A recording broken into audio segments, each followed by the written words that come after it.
On is Anton from AntonDaniels.com. I appreciate you guys for continuing to rock with me. Before we get started with the show, I got to tell you guys about Tiege Hanley. I've been using it on a regular basis, and instead of doing some kind of pre recorded, scripted content, I just want to give you guys my authentic experience of what I've been dealing with Tiege Hanley. They've been a long time sponsor of the show, but the people that know me and the people that rock with the Millionaire Morning Show and rock with Anton Daniels, you know that I would never, under any circumstances, pitch something to you or tell my bag chasers and the people that continue to be successful to ever rock out with a product that I wasn't personally endorsing and using myself. Now, Teej told me to tell you a couple things, right? They told me to tell you that not only are they sponsoring this video, but they told me to tell you that they're offering an amazing deal. Just click the first link in the description, and then you'll get 30% off your skincare routine plus a free gift. Now, here's the caveat, right? And I was talking with the people over at Teej, and I was having a conversation with them, and I told them, I said, listen, you can't just give them 30% off. You got to give them a little bit more than that. You also got to give them 20% off for life. Hold on. I think you need to understand what I'm telling you. 20% off from life. Look, this is not pre-recorded. I'm kicking it with my people in the chat right now. What up, though? What's going on, all of my friends and family? 20% off for life. So both gifts that you're choosing are at least a 20% or a $20 value, and they game changers. Realistically, they're game changers. They got the silicone rubber body scrub. I'll show you guys that tomorrow or whatever. The face grooming kit. Personally, I prefer just to use the product because I think that the product itself is more than exceptional and is more than the value that they're giving it to you. But the fact that they're giving it to you for $20 or 20% off for life plus 30% off your first order, you can't miss it. So I need you guys to continue to rock out with Tiege Hanley, 30% off plus 20% off for life. You can't beat it. What's going on, friends and family? This is Anton from AntonDaniels.com, giving y'all a little bit of a different angle right now, and then we're going to switch it up throughout the show. What's up to my friends in the chat, Enforcer 2K9, AR Smitty, everybody that's in the building. What's up, friends and family? Yeah, it's the first of the month. Shout out to the first of the month. If you're not a part of the Teach Pack, the link is in the description.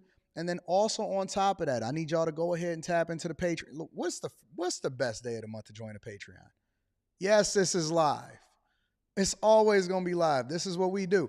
What's the best day of the month to join the Patreon? The very first day of the month. It is Monday, April 1st, 2024, year of our Lord. Easter was yesterday. I heard that Biden was trying to make it something completely different. What's going on, friends? I see y'all in the chat. Hey, let me get a general idea of how y'all feeling today. Day one. If you're not a part of the Chasers, it's day one. Yeah, what's going on, friends and family? I see Bitcoin Brown in the building. Chase Barnes, what's happening? Messy, what's going on? How y'all feeling today? This channel was your coffee?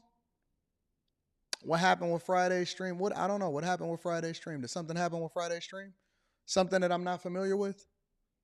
Is it something wrong with Friday's stream that I'm not familiar with? Keep me updated. You know I depend on y'all. Yeah, Biden was wild, and I heard that he made it. What was it? Trans Visibility Day. Wonderful, joyful, agile, blessed, fantastic, amped, winning. Mortgage pay. Hey, nothing wrong with getting that mortgage paid. And concerned. What are you concerned about? Highly motivated. Sick but can't miss the show. What up, messy, thankful, busy, ready for the month, a new attitude, blessed, better. Day one of the second quarter 2024. We got a full show for y'all today. Friday stream, it was awesome, right? Wonderful, recovering, blessed. Awake, says Roxy. It's the first of the month.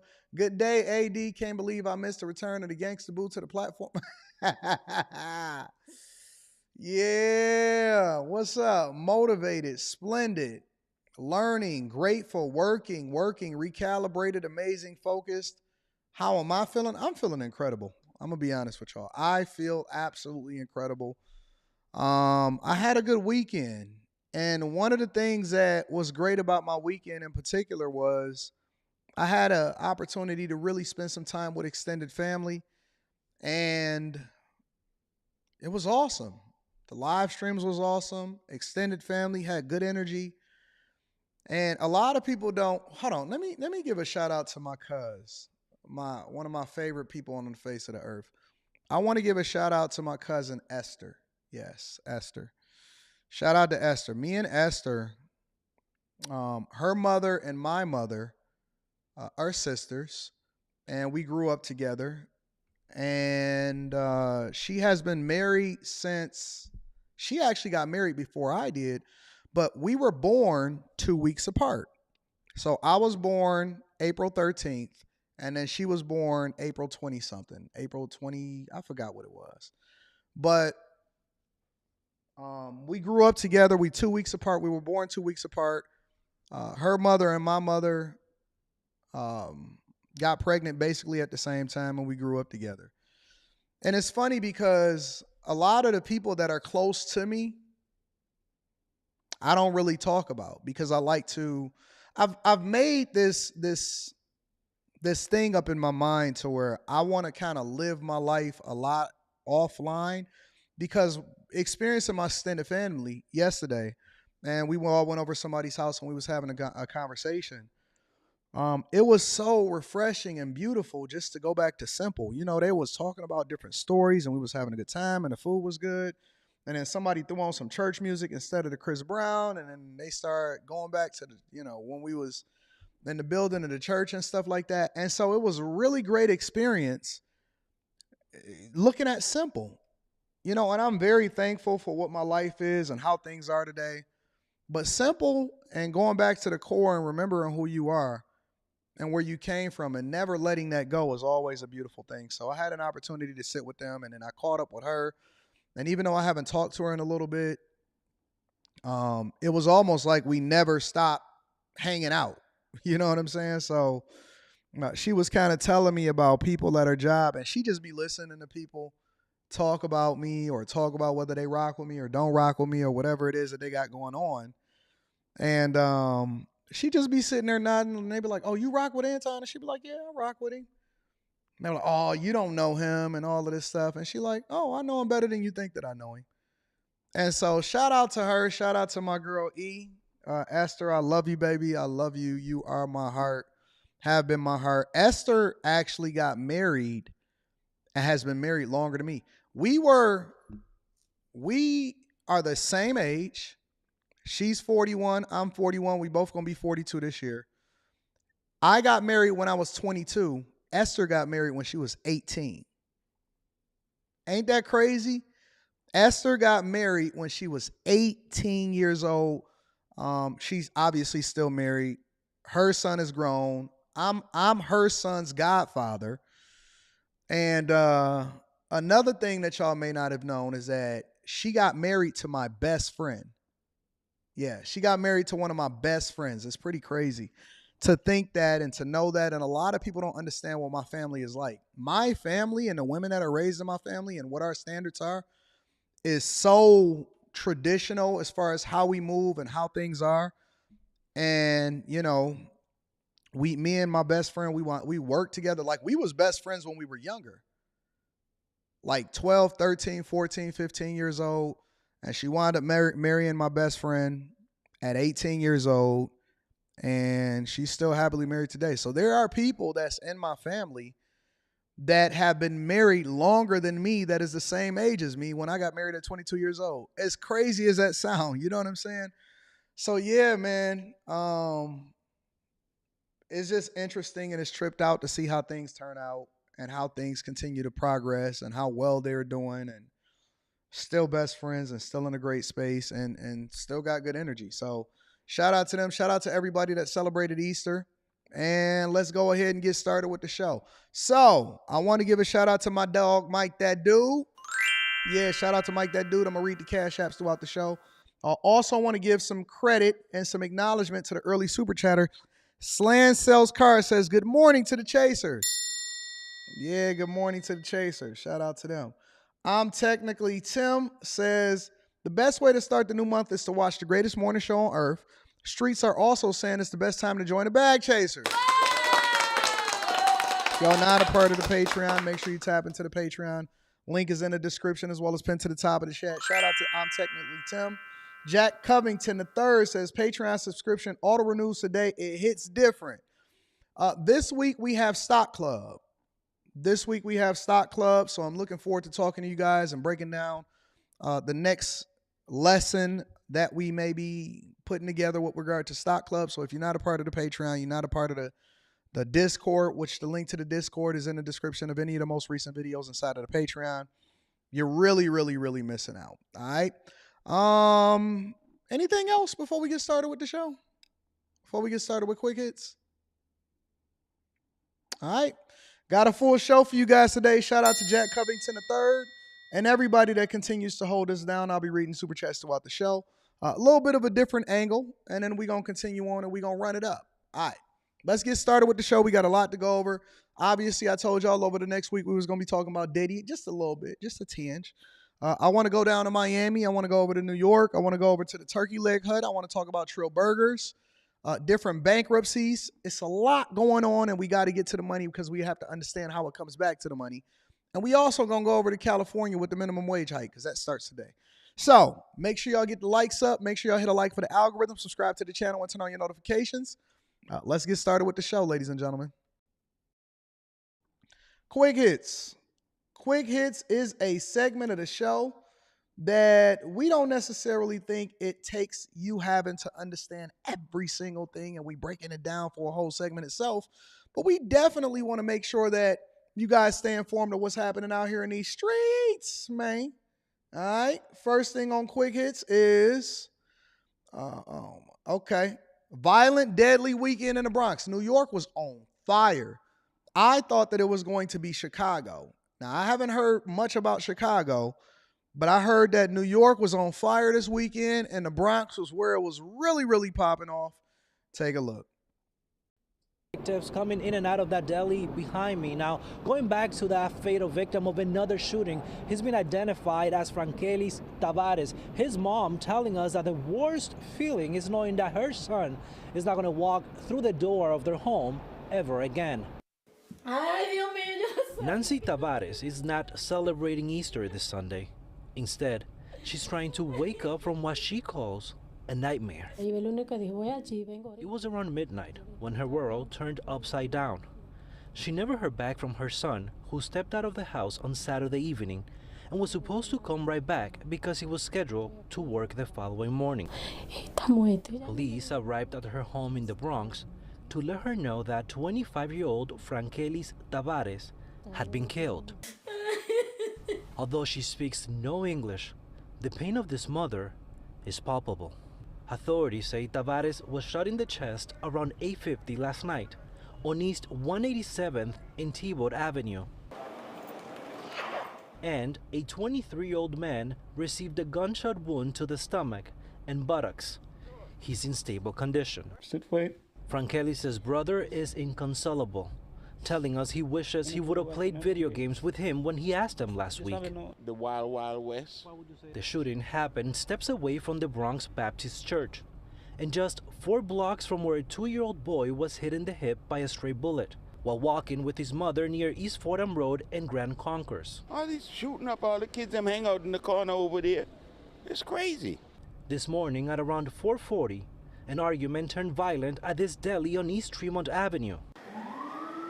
According to the NYPD, a 30-year-old man was taken to St. Barnabas Hospital after getting shot in the upper right thigh. He's in critical but stable condition. This is just getting more crazy out here. No arrests have been made for these crimes, including Frankelis' murder. Another death due to gun violence, leaving a mother not only with her heart ripped apart, but also wondering why and who killed her son. Most, and it's not even summer yet, so to see this stuff popping off and how things are already starting off is crazy. But I will tell you that most shootings that are random, meaning that it's not a hit or it's not somebody that you know, most situations like that start off with a simple argument or start off with a confrontation. And obviously we know that there's situations where people get robbed and stuff like that. But most situations, it start off with an argument or a confrontation and somebody get emotional and it go left. It already go left. I'm telling you, I know that it's a lot of tough guys out here. And it's a lot of tough guys that's buried and they dead. It's a whole lot of tough guys out here that want to show you how real they are. And I know that we celebrate thug life and we always talking about getting your stripes and what it will be like if you went to jail and all of this other stuff. But I'm telling you, bro, ain't no celebrations after it's over. After it's over, there are no celebrations. You don't get no flowers. Don't nobody care about you. I guarantee you that all of these people that wind up finding themselves in this circumstance or this situation wish they can go back and wish they would have. And I'm not saying that that's what happened in this situation, but I am saying that in a lot of our circumstances or a lot of the things that we celebrate the most within the culture, it is trash. And when your mama is crying, ain't nobody gonna say, "Hey man, but he kept it real." Don't nobody care about that. They want to see you. They want to see you alive. Your people want to see you alive. Your people want to see you. You know, they want to see you tomorrow. And a lot of times we keep it so real that we keep it real dead. Real talk. In other news, and quick hits, unfortunately. In other news, the man that was out here punching chicks in New York City, New York is a wild place. New York is a wild. They keep telling me how, oh man, crime is down and all of this stuff. I don't believe it. I don't believe it at all. New York is a wild place. It is the wild, wild west. And when dudes is out here randomly punching chicks, just off the reel, that's a problem. Just got punched in the face walking home. Tonight, the man accused of that harrowing attack charged with misdemeanor assault after allegedly punching 27-year-old Michaela Tonato in the face this week. That arrest comes a day after 40-year-old Skaboki Stora was charged for this reported assault on 23-year-old Hallie McGuckin. I was literally just walking and a man came up and punched me in the face. Oh my God, it hurts so bad. Stora, a fringe political candidate who once ran for mayor, has an extensive criminal record, police say. And earlier this week, a third man was charged, accused of punching a 57-year-old woman in the face. The arrests come as dozens of women have taken to social media, sharing stories of allegedly being randomly sucker punched across New York City. I was punched in the head in New York City. He goes, sorry, and then punches me in the head. He spit all over me and then punched me in the side of the face. The trend placing many women on high alert. Makes me feel like a little bit paranoid. It's definitely been scary. Overall crime in the city is down, but data shows misdemeanor assault is up more than 10% compared to this time last year. 2 of the men arrested have not yet pled to the charges, and at least 1 has been released. I feel pretty safe, but again, that's not an excuse to kind of let my guard down. Priscilla Thompson, NBC News. Hey, I did a little research on this guy. You know what he is? You know what one of these guys is? They one of them Hotep, pro-black type dudes. Yeah. You know the ones that say that they for the community and they out here, I guess they're victim in this instance because every single woman looks like they're not a black woman. I think that they think that just because they assault somebody that don't look like them, that allows for them to still be pro-black. You know, last week I had an interaction with a guy that called up into my show and they was talking about how, you know, all of the negative stuff and they was spewing the racism and stuff. I don't stand for that. I don't stand for that. I'm never going to stand for it. And if you are the type of person that thinks that you pro-black based off of a talking point and you're not pro-people, pro-life, pro-righteousness, pro-God, pro-Christ, that's how I align myself with people. I align myself with people based off of good character. I'm not going to say free the guys just because he just so happened to have a similar skin color based off of the standards that y'all set from a person that you don't even know. You don't even know who said that you black based off of 10% blood in you. And half of y'all don't even know who y'all father is. It's crazy out here in these streets. But They gave me some new ammunition and some new motivation to continue to go crazy out here in these streets. And then last but not least, certainly last but not least, Nasty Man. You know, occasionally we got to bring a nasty man. And I don't know what it is about Florida, but it's like something in the air, it's the water or something that brings out the nastiness. Shout out to Fantasy Island Girl. That brings out the nastiness in people. Check this out, y'all. I gotta preface this by saying that this is a wild, wild story. All right. A janitor in jail after police say he used cash to lure a student. 7's Michael Hudak is live in Northwest Miami-Dade with the details on this. Michael. And the victim's family telling 7 News that this specific former employee had been making sexual advances towards their 12-year-old son since last year. This is the face of an accused pedophile and human trafficker, 33-year-old Jermaine Garrett Hudson, a former janitor at Shays Learning Centers in elementary. Before I get to this story, okay? Before I get to the story, did y'all see what he being charged with? Before I get to this story, I want y'all to hear what he got charged with. I'm gonna rewind it real quick for you. The face of an accused pedophile and human trafficker.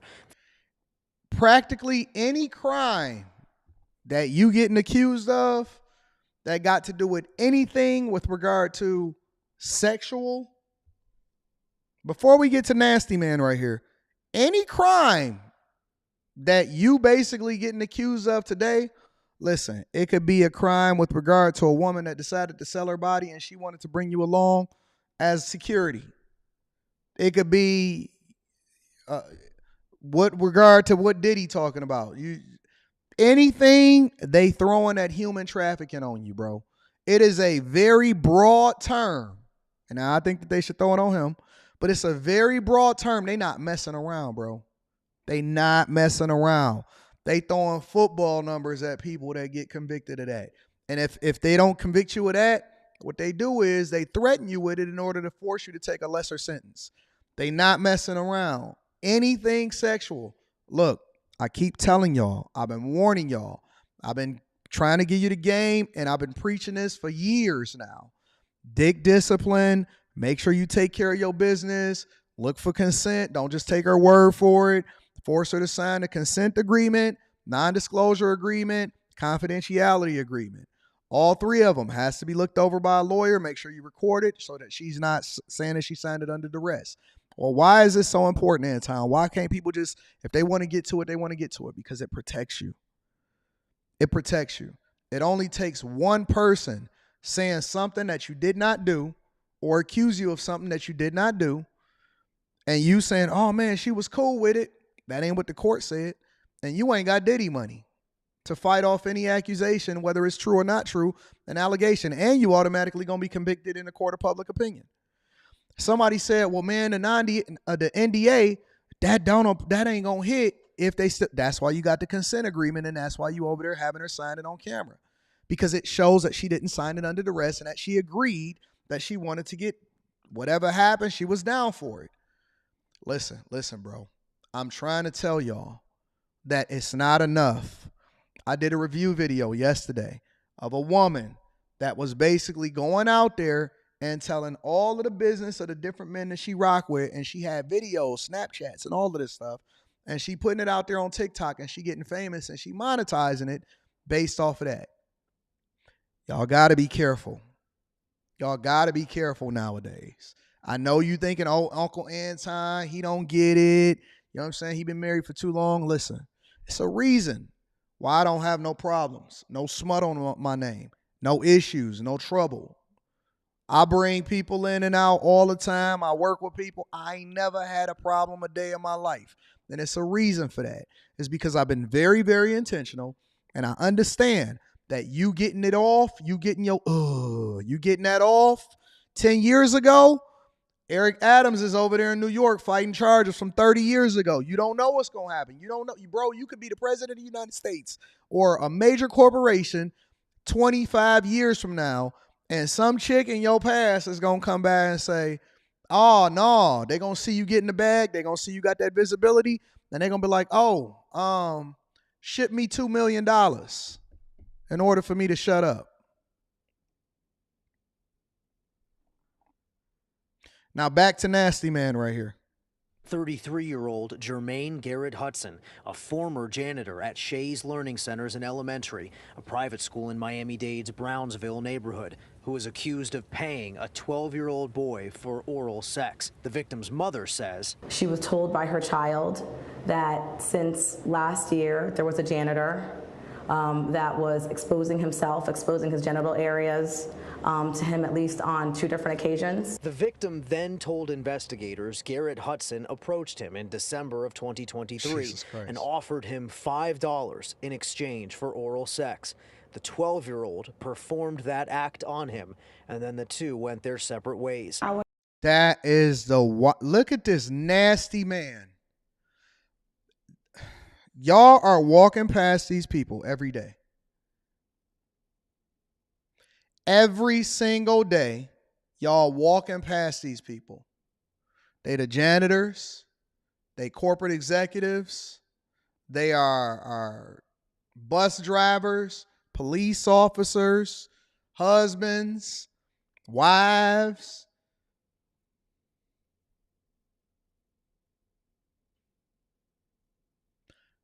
Protect yourself, protect your children, pay attention to what they dealing with, talk to them, build a relationship with them, force them to talk to you, build that rapport with them, make them feel comfortable, set an example of what it's supposed to be so they're not out here being finessed with $5.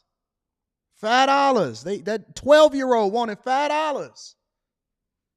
You can't impress my daughter. You can't impress my daughter because my daughter drive a $100,000 car. Now, I know that that's a little bit excessive, but you can't whisk her away with no money. Can't no dude walk up to my daughter and say, hey, listen, I got a bag. You know why? Because daddy already got a bag. And so if you wind up talking to my daughter, it's going to be because she like you and she going to go through the proper precautions and say, Father, listen, this guy contacted me. Is it okay for us to play Monopoly together?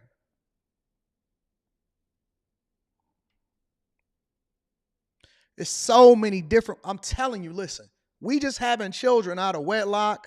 We just randomly doing stuff.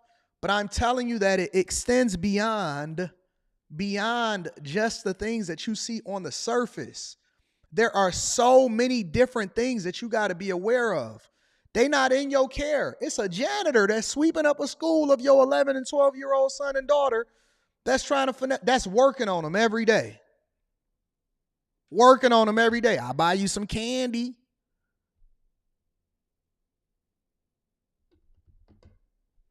Monster. 12-year-old performed that act on him, and then the two went their separate ways. I went to go pick my kids up from school. When my daughter got in the car, she told me that she heard rumors about my son performing, a sexual act with school janitor. The incident was then reported by the victim's mother in late February, 3 weeks. Where the father at, y'all? Ain't no fathers in these homes. The daughter isn't, they in daycare, right? They in daycare because the mama working. The daughter heard a rumor. The daughter got to tell on the son. The son probably going to be scarred for life. And then they're going to be sitting there talking about, oh, I was born this way. No, it was a janitor that was offering you $5 that impressed upon you that this was normal. And then you wind up doing some wild stuff that then changed the trajectory of your entire life. Everything is a butterfly effect. Everything is protection, provision.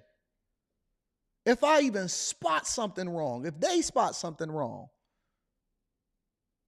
the license plate on the car better not be moved too far over. I'll be in the car with a black light paying attention to every single thing that happened. What y'all got going on in there? I see you.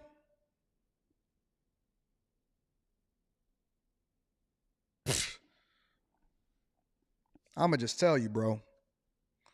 See, the fact that this man is able to walk away so freely, listen, I'm going to tell you what the difference is between having a father two-parent in a household, and a single mother. She went and reported it to authorities. I'm not sure that this man could be walking around with glasses on and comfortable after he assaulted my son. That's the difference. That's the difference. I'm not sure. See, listen, when you got a strong father in a household, I'm not sure that this guy could be sitting here walking around comfortable. Before the police got there, the police gonna have to be called because you calling them on me. Because I believe in that movie, The Law-Abiding Citizen. I don't know if y'all ever seen it. I think it was with Gerard Butler. I believe in the movie Law-Abiding Citizen. Before the police even get called, we not even gonna have no trial already been solved. Trial is solved for. It's some things that you got to be willing to die for. It's some things, in my personal opinion, and I'm not telling anybody what to do, and I'm not saying that I would do anything. Read between the lines. It's some things that you got to be willing to die for. That's one of them. That is one of them. Later, an arrest was made. Now, that mother, not wanting to show her face on camera, is speaking out. Mentally, he's just not the same. I could tell he tried to keep himself occupied so he don't think about it. And he told me that it did affect him a lot. When we went to Hudson's house on Friday, hi, I'm sorry to bother you. His family did not want to talk. I'm going to grant the state's motion for pretrial detention. Garrett Hudson, now charged with human trafficking and lewd battery. Count 1, human trafficking, is no bond, and count 2 is a second-degree felony. That bond is $7,500.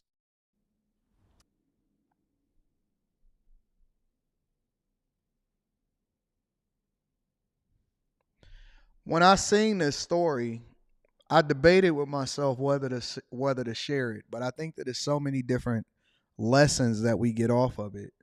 And it's important for us to understand that every decision that we make is going to affect somebody else, even the safety. And when we say provision and protection, that's what having a strong father is. Provision and protection is not just for when somebody breaks into your house.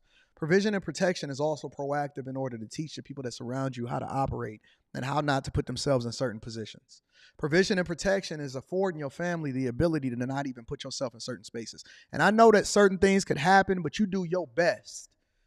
You do your best. I don't go to sleep at night until I know for a fact. And I'm always up, and subconsciously I'm always thinking about, hey, what's going on over here? What's going on over there? Hey, did you get to school on time? I'm texting my daughter, calling her, hey, is everything good? Watching her on her Apple Watch, making sure everything is cool. Hey, you got your Apple Watch on, right? I'm telling you, man. I'm telling you, bro. It can get real Shabba ranks up in here. That's your quick hits. Let me read some of these super chats, and then we're going to continue over with the show. And I want to acknowledge the people on Cash App also. Sportsaholic says, baseball opening weekend got chippy and heated, yet my Yankees and your Tigers are still undefeated. Hey, I think that opening weekend is this weekend for the Tigers. April 5th here at Comerica Park. That's going to be fun. I can't wait. Messy Mathematician says, I ran 2 Bostons before getting kicked off the... Oh, shout out to Messy. She had to spam me on the spades table. Being unruly, it was awesome having you and Q in the background. Yeah, man, we did a great show. Mika going to be on this week on After Hours. Shout out to Messy. Happy April Fool's Day, Anton. I ain't got no tricks for you, but I appreciate you. Shout out to all of my people. Shout out to everybody that's holding me down. I appreciate y'all for continuing to rock with me. And we got the Q show tonight on the Anton Daniels channel. AJ Wise says, I let my 8-year-old son know what time it is with these weirdos early. Let me find out somebody touched mine. Flower bringing. No furniture moving, all flower bringing. You just going to have to take me out, bro, because ain't nobody going to survive that. Enforcer 2K9 says, is it just me or does the media go out of their way to empty the entire clip into the reputation of black men lately? Everyone is a scum of the earth. What do you mean? What do you mean? Listen, if I see a monster is a monster. I don't care who you are and where you from. A monster is a monster. Appreciate you, big dog.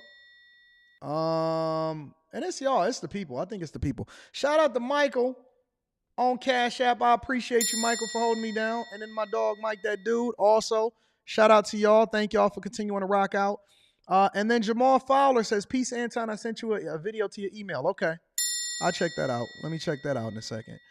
Before we get into the show, no, I have not heard about Bandman Kevo's son. I try not to talk about anything related to kids. I try not to talk about anything related to kids. Scooby Don says, I might be late, but did you see the Breakfast Club interview with Mayor Eric Adams that was embarrassing for New York? Yeah, I seen it. We're going to break it down tomorrow. We had so much to cover from the weekend, but we definitely going to break it down tomorrow. Had some stories that I had to bring to the front of the congregation. Thank you, my friend, for holding me down. Before I really deep dive and get started with the show, I've been getting a lot of videos from people sending it to me on my email to review from content creators on this platform, right? And those videos are, and I obviously did a review of one on Friday, and I released it as a clip this morning. But there are videos of people that basically are saying that they're having a hard time surviving in today's culture. And the theme of this show is called Gentrification. Now, I personally am a supporter. I think that gentrification does more good than it does harm. It brings tax dollars, so on and so forth. And I'm going to make a case for that when we get into other things, right? When we get into a little further into the show. Thank you, Jay Johnson. I appreciate you. I'm going to read that super chat shortly. But it's a lot of people that are basically complaining about inflation. They're complaining about the costs, cars. They're complaining about food costs, that their money isn't stretching as far as it usually stretches. And I think that all of those are valid things. Every last one of those things are valid, including more. Cost of healthcare is going up. The dollar doesn't stretch as far, passing the cost of these things over into the consumers. We're going to go into the minimum wage hike that went into effect in California today. But the one thing that I also want you to take into consideration is that most of you, not all, life happens to everybody. Life happens to everybody. But a lot of y'all have a spending problem. Somebody time out Brandon the Great. A lot of y'all have a spending problem. Not an earning problem, not a money problem. A lot of y'all have a lifestyle problem.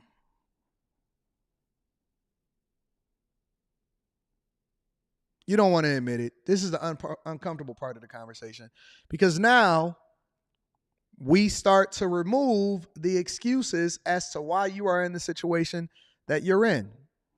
It's not the white man's fault this time. You can't blame it on the system. See, you went to school, but you didn't study. You wasn't paying attention to the teacher. Mama told you right, even though she was a single mother. She told you what to do. You just didn't want to make it. You wanted to make an excuse that, oh, your father didn't teach you how to do it. It's the child support system. Look. You know, I am not one to ever remove taking responsibility away from the people that inflict pain on you. If a woman is leveraging her children against you, that is a problem.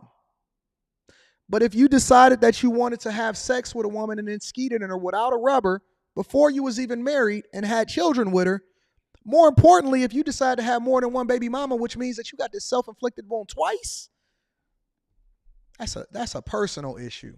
That's not a system problem. The system is broken, absolutely. But it doesn't absolve you from being accountable from the fact that you made a bad decision and you wanted to sleep with a chick and you seen it through. That's a personal issue. That's a self-inflicted wound. I have no sympathy, zero sympathy for any grown folk that is in their right mind, got two arms, two legs, that has been given the fundamentals of what it takes to be successful inside of the United States of America.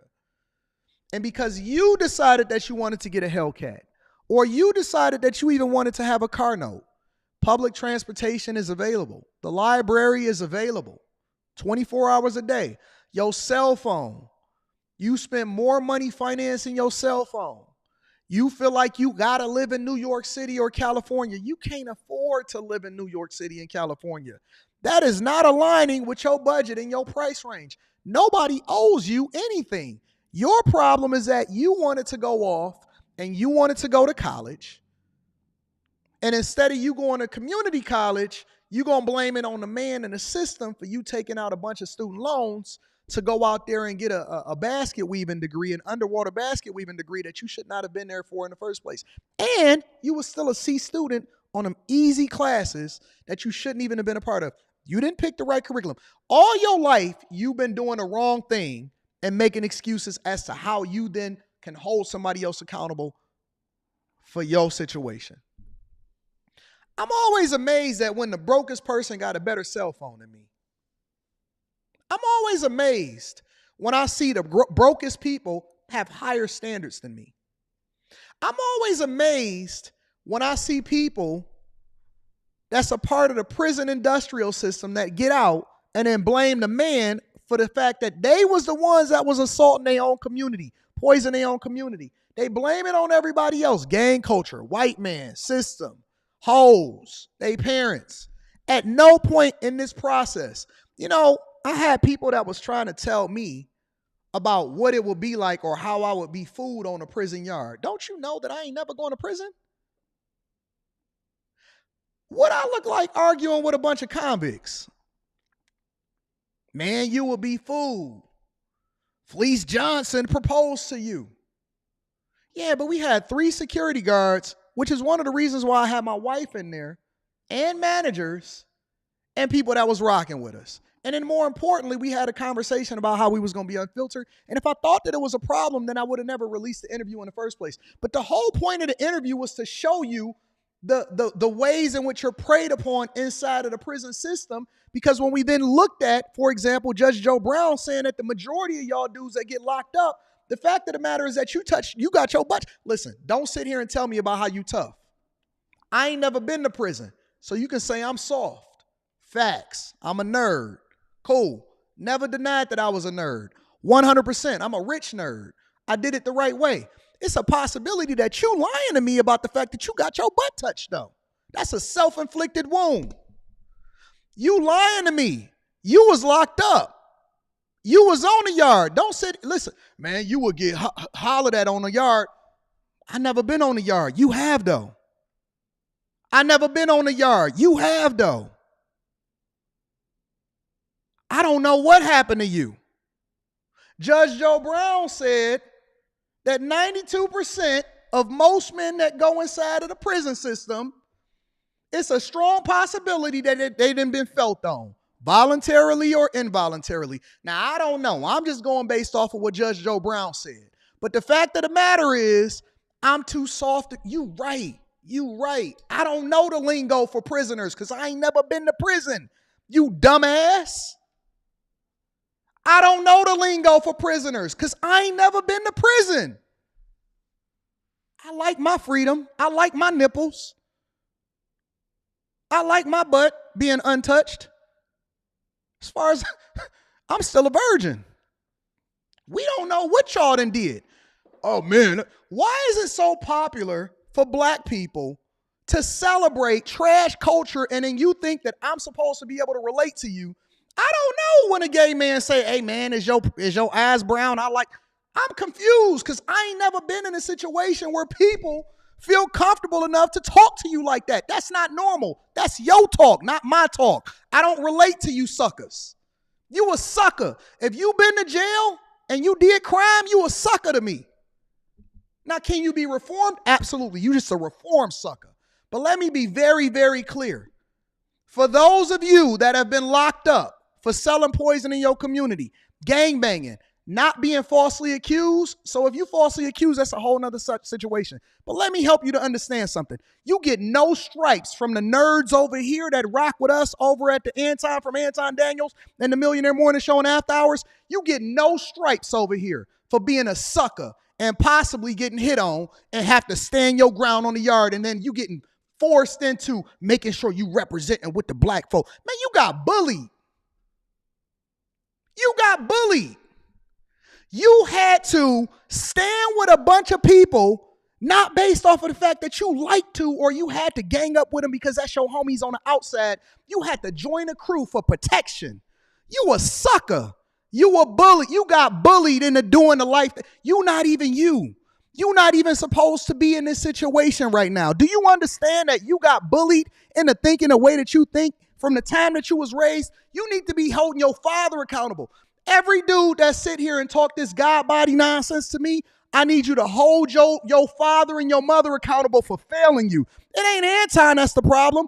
I'm the person that's going to tell you the truth. Your mother was a hoe. Your father was a sucker. And you got bullied inside of your own neighborhoods and your own prison industrial complex system that you was never supposed to be. You was making license plates, homie. We laughing at people like you. Oh, Anton ain't a real one. I'm real free my whole life. Real free my whole life. I was playing chess. And I was reading books in the library for my work study job when you was getting ran up on the yard and telling you to force a fight or flight, homie. And I was looking at you on MSNBC saying, ooh, I can't wait to interview them when I get out so I can make a bunch of money off of that conversation. We are institutionalized as a community. It's not just the money problem. It's not just a spending problem. It's the reverse psychology of teaching you something and then you forcing yourself to think that you actually keeping it real when you actually the problem. You're a nuisance to the community. We need to root you out. How come all of these Black Lives Matters and these blackity blacks, how come all of them can't even agree on what makes you black? Why is it that Black Lives Matters or being pro-black? Let's just have a conversation. Let's get there. It's Monday. It's going to be a long week. How come the people that's supposed to be the best for the community do the worst things to it? How come they went to prison? How come they sold drugs to their community? How come they're the ones that never, ever have a marriage or cannot ever hold down a woman? How come they can't raise their kids? Why they always in child support? How come y'all leaders ain't never a reflection of what you would want your life to be like, but they can speak on what the issue is? So they ain't never been able to fix themselves, but they always able to tell you how it is that you're supposed to live your life. The Lord, the God that I serve, he said you will know them by their fruits. You will know them by their fruits. I'm not following those suckers. Why would I seek information on how it is that I'm supposed to operate with black women and I can't find nobody that can speak on it that's supposed to be a leader of what it is that you support, actually a reflection of it? How come they not married? How come they not employing black people? How come they can't pour nothing into their community? You telling me all they do is this? All they do is this? They don't got a black woman? They don't have one? Huh? They not good fathers to their children. They up here breaking up households. You fucking on every chick you see because you ain't got no discipline. We supposed to follow y'all? Oh, but I'm the lame. I'm the lame.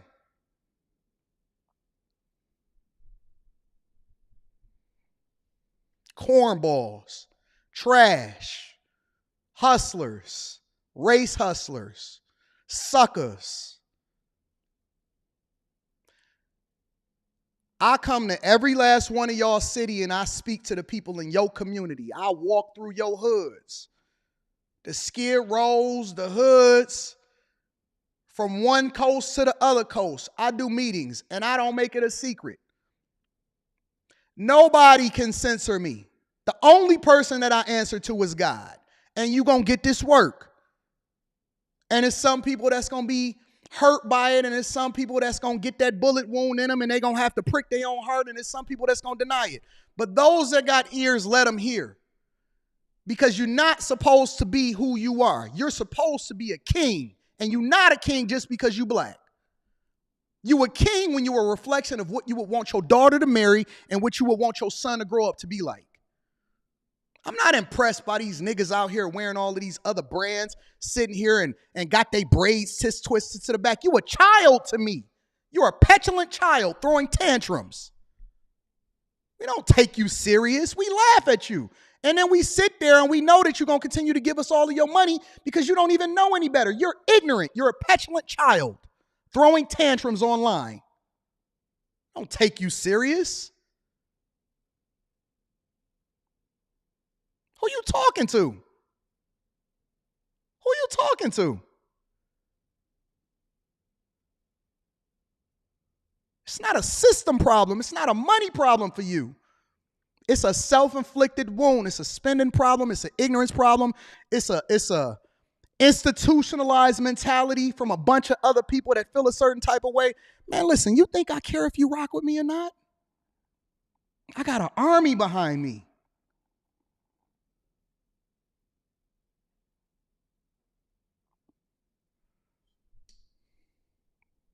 Child, you my son. All of y'all are my sons. None of y'all will face me at all. Nobody. The last person that let me come up on a platform, I embarrassed them. I will embarrass you. This will be the embarrassment tour in 2024. Watch your mouth. I am going to embarrass everybody. And I stand on what I said. I'm the bully. It's different over here. I'm the bully. Remember that. I'm Debo. Everybody that has ever come against me has failed and fallen. You will fall on your own sword, and then I'm going to push you down on it. I'm not playing on games with y'all. Y'all thought that just because I got nicer, just because my daughter turned a certain age and I bought her a car that I got soft, I just ain't talking about it. This ain't pre-recorded. This is live. Y'all ready to get into the show? Y'all ready to get into the show? Let's get to it. Yeah, it's going to be some flower bringing and some furniture moving up in this joint. Jay Johnson, see, you in my territory. This whole digital space, this is mine. This is mine. I own this here. You just live here. Jay Johnson says, what up, though, coach? We still drinking the Trash Juice Patreon gang. The Trash Juice Patreon gang know what's up? Yeah, see, y'all don't know what Trash Juice is. We actually profiting off of that. We gonna get there. Have you looked at Fiji water stocks, coach? We can talk about it. We gonna do stock club. We doing stock club this week. Shout out to my people, Jay Johnson with the 20 ball. Enforcer 2K9 says, what I mean is, how many black men are suddenly plastered as the face of all things sexual deviance, human trafficking, hate, violence, and everything bad? Yeah, I think that's it's been pretty balanced, though, because most of the people that you see get caught up for that child porn and human trafficking, they be white people. More to the end says, respect to you, AD South Londoner here. I'm cutting my cloth accordingly and living below my means. Also about to turn 30 with 0 kids. Make sure y'all tapping into the Patreon, man. The link is in the description. We doing stock club. See, I show my receipts. We help the people. We employ them. Hey, how many of these blackity blacks out here can say that they actually invested in other people's business? Because we do it all year, every year. How many of them is actually paying for the funerals? How many of them can actually say that they sent money for rent in order for people to not get kicked out? How many people can actually say that they look out for the people that's around them? When people ask me every single year, all year long, it's people in this chat right now. You know why they swear by me?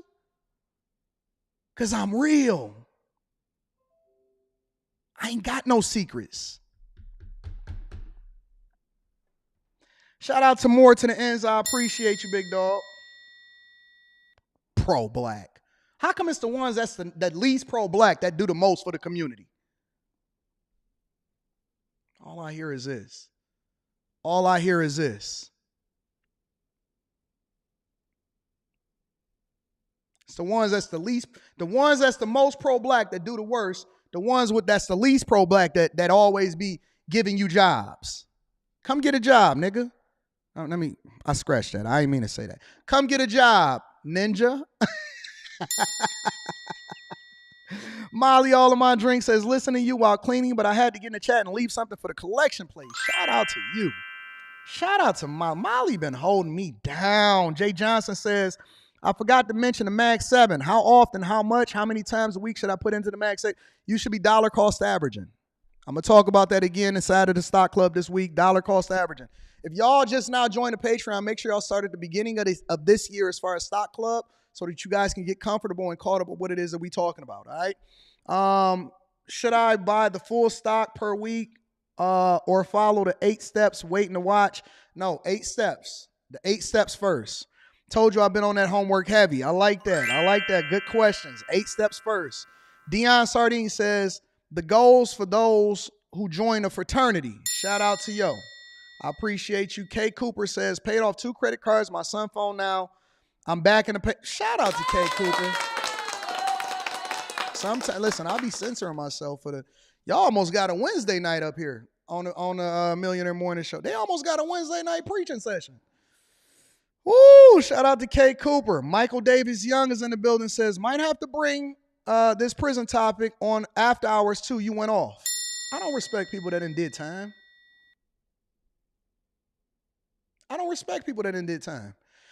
A-Man says, thank you for speaking like that. I got it. We gonna get there. That's why they fear me. Alaris74 says, distorted black male masculinity engineered by a larger evil and perpetuated by ourselves. Victor Williams says, Anton, we are all acoustic nerds. We more powerful than them, but they don't want to say that. They don't want that. Amir Taylor, I'm not letting nobody get to me, Larry Carter. I'm just passionate.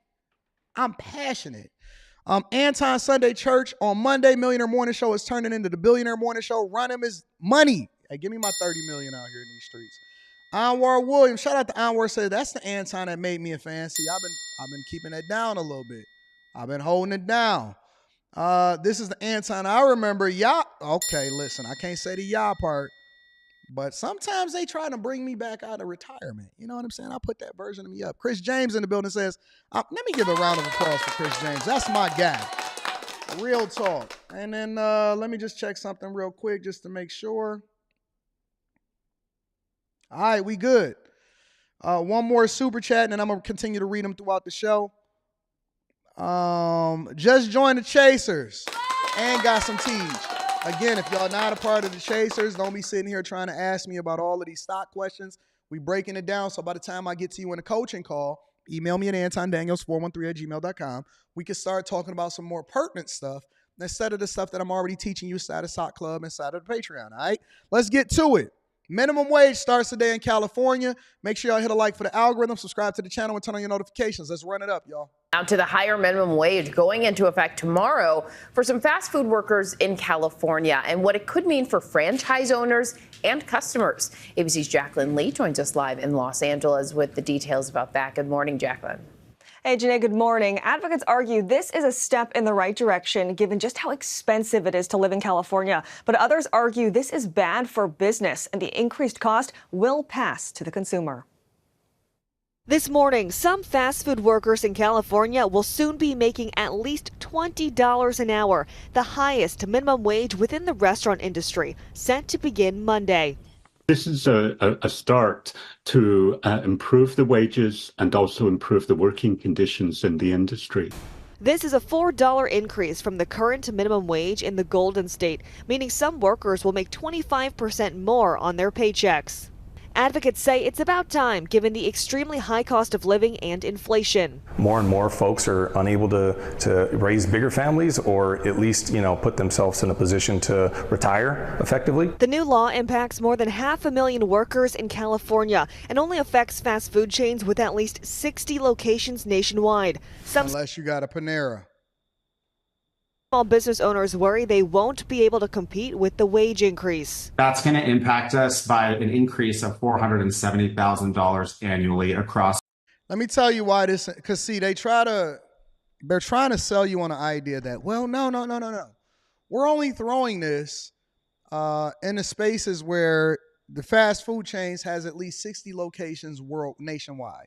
So that also affects franchise owners, right? So number one, if you're a franchisee, meaning that you pay a fee in order to use the name, the products, and have to buy the products and abide by whatever the franchising laws are, in that particular franchise that you serve, but yet that franchise also has locations outside of the United States, now that then affects you. Now, of course, you know that some hands probably got greased because we know what's happening with the Panera Bread thing and the fact that that owner was able to grease some palms, apparently. I don't know, allegedly. But the fact of the matter is Panera somehow was able to get around it because that owner was friends with Gavin Newsom, all right? But also on top of that, what happens is not only does the minimum wage increase affect future wage growth because they're going to continue to increase it, but these organizations are already starting to make the changes, and that's when you're going to start to see less people inside of the location, more kiosks. They've already been developing robots. Flippy is a fry robot that can do it and operate it without any kind of person. So you'll probably only see 1 or 2 people entirely inside of these locations. But here's the other caveat to it.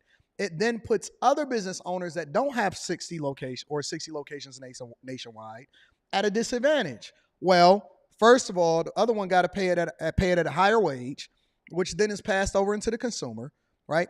But secondly, on top of that, then you're unable to compete for workers. It's already very, very difficult to be able to find workers to do the jobs that we used to have, high school students and people that were there home from college temporarily doing a lot of these jobs. But then what happens? It's a trickle-up effect, meaning that there's plenty of people that got raises this year all across the nation, but they felt no difference in their paycheck. Why? Because not only is the cost passed to the consumer, but also everything else goes up around you because the price for something is only what somebody is willing to pay for it. Meaning that if everybody is competing for housing in one market, then the price is going to continuously go up. Similar to what happened during the pandemic, right? What happened during the pandemic? Interest rates dropped. Everybody felt like they got free money. It was almost like getting free money because you had your stimulus checks and you had really, really low interest rates. Everybody was refinancing at the same time. And then what happened? Prices shot up for housing, which we still feeling the repercussions for since 2020. 4 years later, we're still feeling the same repercussions from the pandemic of the housing market. Why? Because everybody moved out at the same time, because everybody was working from home. Nobody felt like they had any room. The commercial real estate industry is practically on the verge of collapsing. Now they're trying to repurpose all of these commercial buildings over into housing, right? Because they're trying to make sure that they can keep up, and you can see the health of the economy based off of what's going on in the commercial real estate. On top of that, housing prices shot up. People was buying houses. They was going to open houses, and they was almost paying $150,000 above asking with no inspection because the market then dictated the fact that the prices was going to shoot up, which then negated the idea that money was cheap. And you still got to pay the property taxes. So everything still flattens out and works out the same. Similarly as to raising the minimum wage, you never get ahead. You're not going to get ahead. You can't compete. This doesn't solve for the problem of jobs and cost of living. It does not. There's so many other factors that is supposed to be taken into consideration. And I personally think that Gavin Newsom is just absolutely ripping California apart. But we're going to get to that. Those 10 stores. It means that we have to raise prices, which we don't want to do. 2 Pizza Hut franchises in California reportedly laid off 1,200 in-house delivery drivers in preparation for the new minimum wage hike. Carrie Harper Howie owns 21 McDonald's and says she does not anticipate closing any locations. The bottom line is everyone is not going to be able to afford even the measured and carefully thought out price changes that we are going to be implementing. So what did all of those fast food, those delivery drivers do? Now, instead of them getting a certain wage, they're not a gig worker. So now you got to sign up for DoorDash, Grubhub, Uber Eats, and you're going to be delivering based off of the tip-based system that you never wanted to be a part of in the first place. All of those people got laid off in anticipation of the increase, and now they're all gig workers. So you're back at square one anyway, and you don't have no health care coverage, and you ain't got no benefits, and you ain't got no tenure, and you're not going to be on pepperonis tomorrow. As a necessary part of us responding to the increase. Starbucks saying in a statement they plan to offset the minimum wage increase by changing their pricing as well as other efficiencies in their stores. McDonald's saying they'll provide price recommendations. Now, this law goes into effect tomorrow. There are some exceptions for bakeries and those smaller fast food stores that you find inside airports and grocery stores. And it's funny because let's do this one first. It's funny because they made an exception for bakeries, which then didn't affect Panera Bread, right? Minimum wages for fast food workers are set to hit $20 an hour in California today after a deal was struck last fall between the unions and the fast food industry. Kate Rogers joins us right now with more on what this means for workers, businesses, and consumers in that state. Good morning, Kate. Hi, Becky. Good morning. The minimum will be among the highest in the nation and the sector's highest as of today, with ripple effects sure to be felt for all parties involved in varying ways. Right now, Glassdoor data show that just over 20% of California fast food workers are making $20 an hour, so many more will wind up getting a pay raise. There are 500,000 workers in the sector in California. I sat down exclusively with Mary Kay Henry, SEIU president, who said this model of organizing by sector instead of by business will be replicated in the future, mentioning New York, Washington, and Illinois as potential future targets. I just can't imagine paying a fast food worker $20 an hour. That just sounds insane to me. I can't imagine paying a fast food worker $20 an hour, $20+ an hour, going up to $25 an hour. Yo, that used to be a good auto industry job, like starting off and getting into it. And I think I was in the teens when I first started off inside of the steel industry. $20 an hour to flip burgers and say, hey man, you want to supersize your order? Do they still supersize? That's a lot of money. $20 an hour plus. And that's not even a true cost of what it takes in order to hire an employee. See, y'all just looking at the wage compensation. Y'all don't really know the cost of being able to hire an employee. It's a lot. That's a lot of money per person. You know how many burgers you got to sell? You know what the margins are on those burgers in order for you to be profitable? Just shut it down. Just go ahead. Give me a kiosk. Give me a kiosk and shut it down. It's a combination of workers' willingness to strike and to lobby legislators and to defend the governor in the recall campaign, as the fast food workers did here in California. When those conditions are created in other states, we'll be able to make this same progress. It's always some white woman with a boy haircut that's telling you what it is that you're supposed to do. Ain't y'all tired of falling for this whole okie doke? Then they tell y'all to remove the man from y'all homes too. Then they tell y'all to join feminism. Y'all still taking advice from white women that look like white men? Bro, he look just like Bill Gates, bro. That ain't nothing but Bill Gates. Bill Sr., Bill Jr. Let me get a picture of Bill Gates. See what's going on up here. Y'all still falling for this? Bill Gates images. Tell me y'all not falling for this.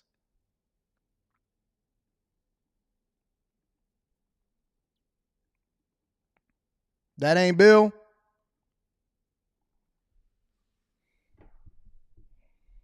That ain't Bill. You telling me that ain't Bill? Y'all still going for this? Y'all falling for the okie doke for people that look like this, that keep telling y'all what y'all supposed to do with y'all money and how y'all supposed to organize? Stop it, bro. Stop it, man. I'm not listening to nobody that look like Bill Gates no more. Are created in other states, we'll be able to They got a tie on. They got a tie on. Ain't got a tie on telling you how it is that you're supposed to organize and what you're supposed to do with your business. Get out of here, bro. This same progress. The hike may also lift wages for low-wage workers who are outside of the restaurant sector. Business owners like Jennifer B. Perez, who runs Growing Roots, a plant design and maintenance company in Long Beach, are closely monitoring the increase in order to remain competitive. It's a ripple effect because I'm not part of that industry, but of course I'm actually looking at all of that as well. Because like I said, I've always haven't worried about it too much because I was like, oh, I'm always over minimum wage. But since that keeps increasing and like that's a 25% increase from 16 to 20.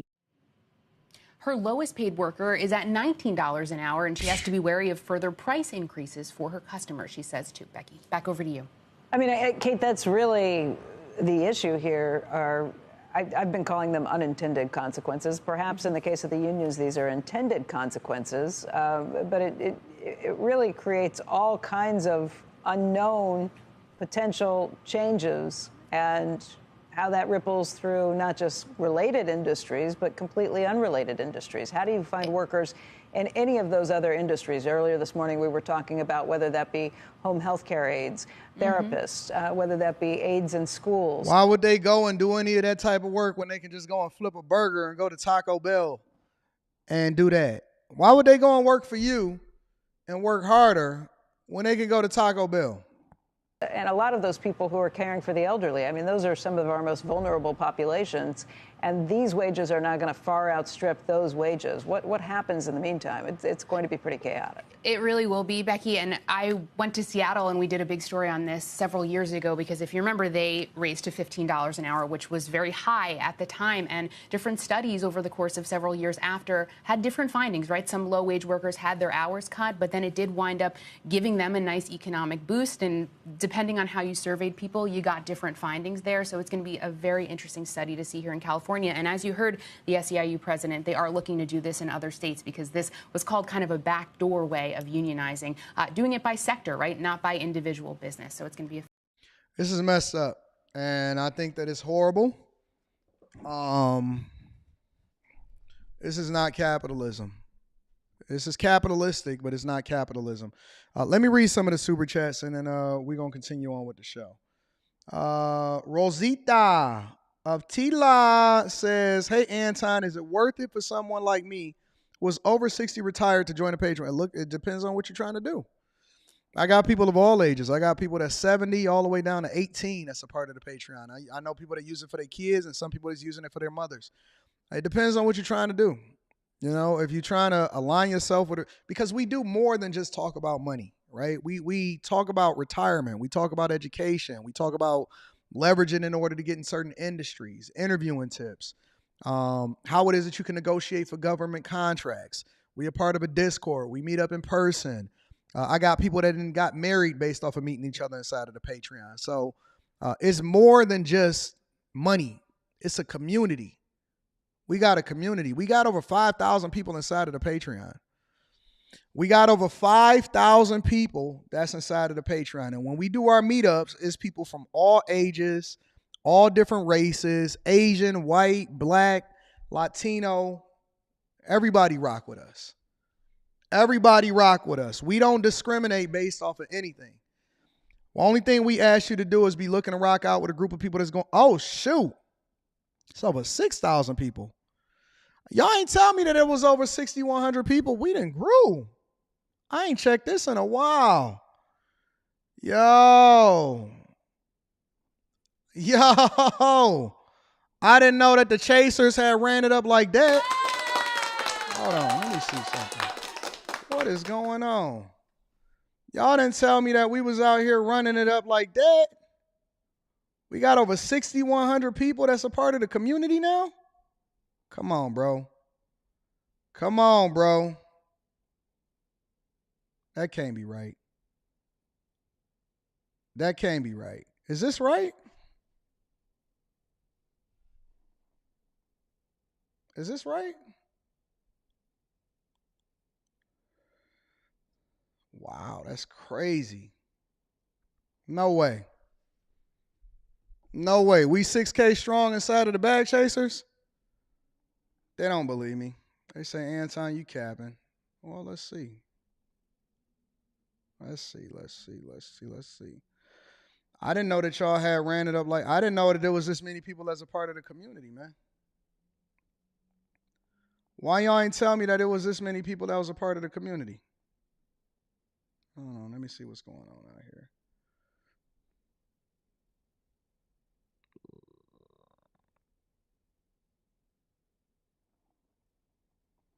Why y'all ain't tell me there was this many people that was a part of the community?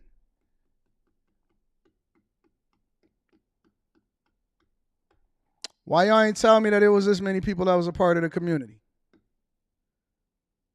They can't stop us. We are army. Bag chasers is an army. Better yet, a Navy.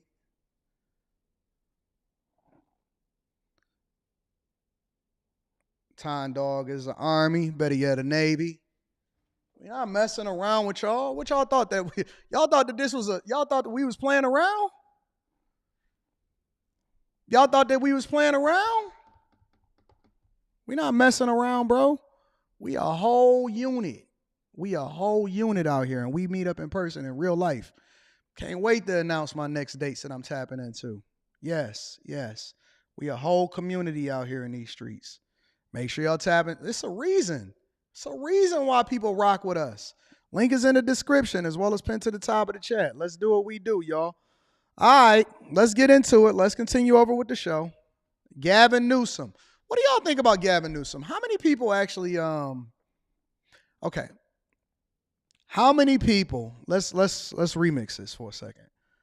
How many people actually live in California? That's what I'm wondering. I'm going to read the super chat shortly. How many people actually live in California?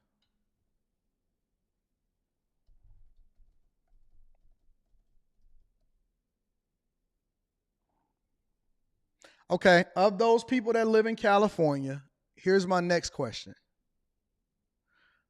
How many people actually like Gavin Newsom?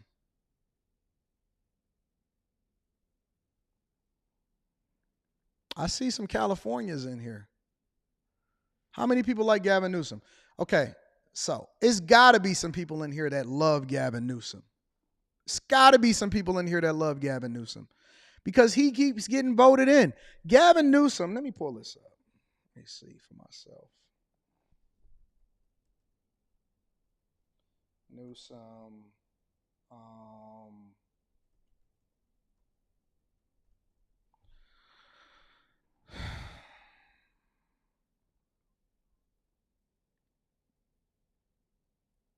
Trying to figure out what percentage of the vote. Somebody break that. Somebody look that up for me, y'all.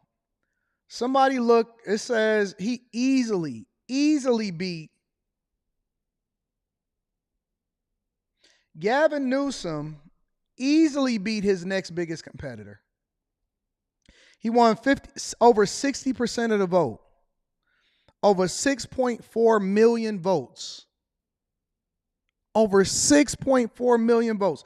Gavin Newsom won over 6.4 million votes in December 2022.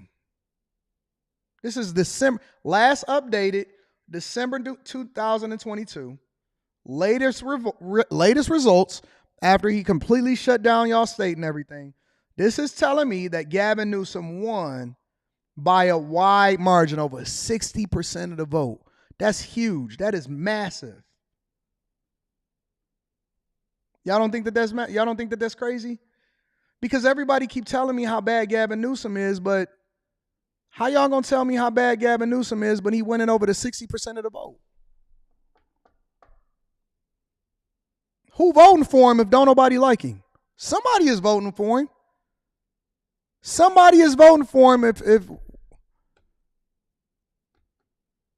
and he's getting multiple different terms. Anyways, let's back up for a minute. The sentiment is that Gavin Newsom is actually destroying California. All right? This is the latest. I've been using CBS and all of that, and I want to go over to Fox News and get their perspective on it. Speaking of prices, California's mandatory minimum wage for fast food workers will jump from $16 to $20 an hour on Monday. Businesses are scrambling to find ways to offset the extra labor costs. They say in many cases, customers will just end up eating the difference. But LA restaurant owner Angela Marsden, she's got a lot of concern about this and about her friends and their businesses, and she joins us now.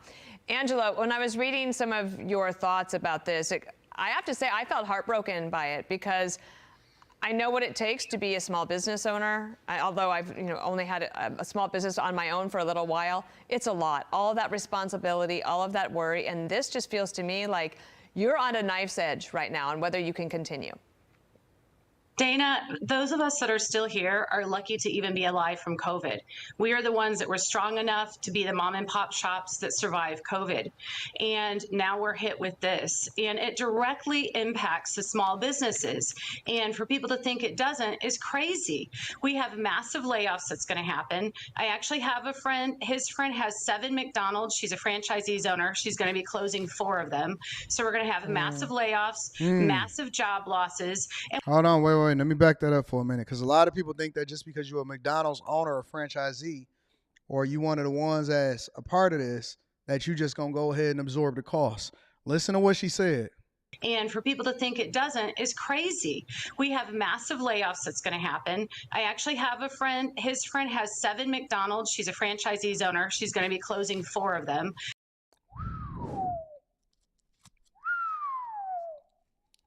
Franchisee's owner gonna be closing 4 of their locations right off the bat. 4 of the locations on 7, already closing 4. See, we already know the numbers and we already know the data of what it is that we are part of. And so we know whether or not we can absorb that cost.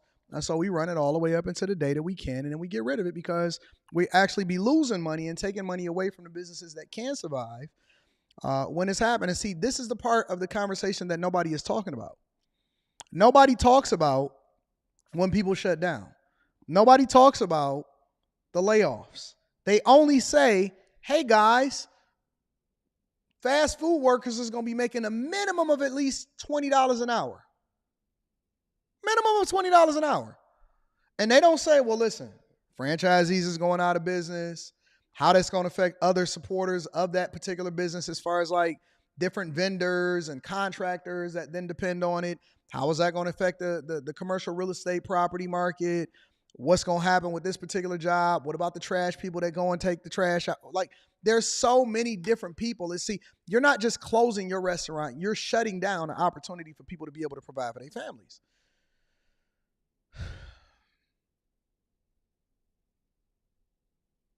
What's the problem? Republicans, you don't want to pay Americans a living wage? Man, get out of your feelings and go get that shit out the mud, bro. I'm sorry to the daycare owners. And man, listen, it's been a Monday. It's been a heck of a Monday. Get out your feelings and go get the money. Go work, man. Go grind. Pay Americans a living wage, man. Get off your fat butt and go get something. Go do something. So tired of you thinking that somebody deserves something. Don't nobody deserve nothing.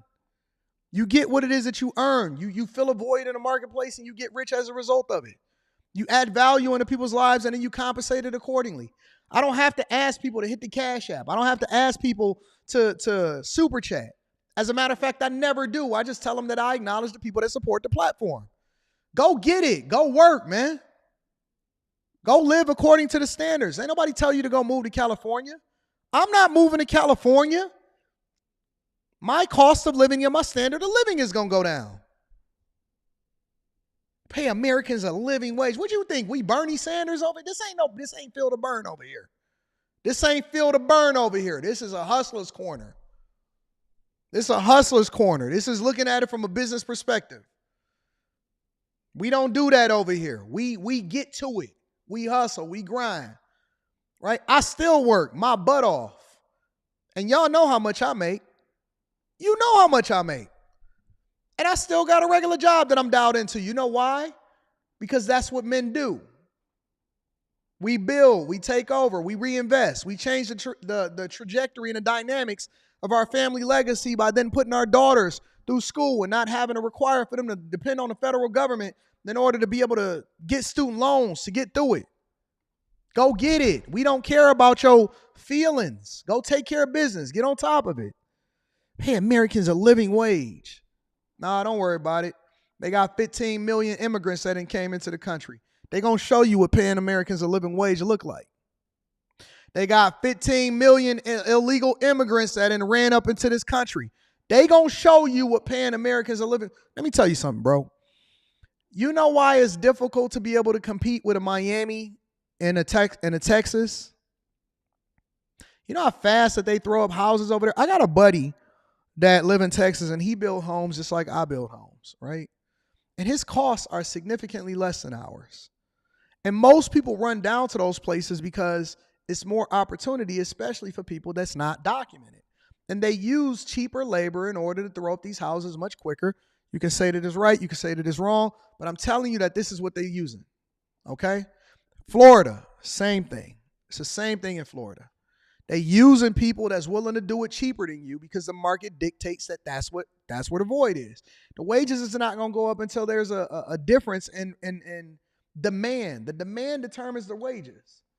You think they pay software engineers a whole lot of money just because they want to pay software engineers a lot of money?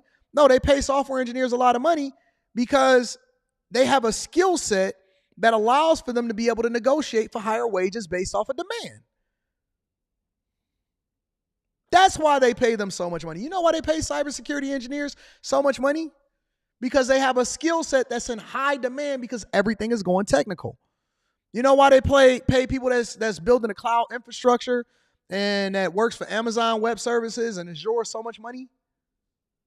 Because they have a skill set that is in far outpacing the demand, which then allows for you to negotiate based off of the fact that they understand that it's something that they can capitalize off of. The company gets something out of it, you get something out of it. Stop going into these basket weaving degrees and African American studies and arts and liberal arts degrees and then thinking somebody is supposed to come out and pay you a whole bunch of money for moving some furniture down the street. That's not how it works. That's not how it works. You fill a void, you get rich, you make a lot of money, you reinvest in yourself, and then you don't have any worries. And then your biggest worry is to make sure that you don't give it all to the federal government.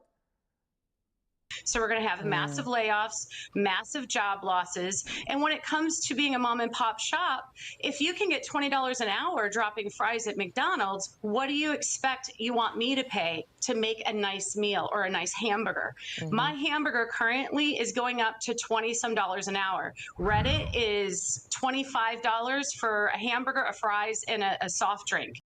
$25 for a burger? Hold on, look, bro. $25 for what y'all thought that y'all was just gonna get it. No, they're gonna pass that. They're gonna pass that over to the consumer. $25, $26, $27 for a burger and fries. For a cow and some potatoes. $25.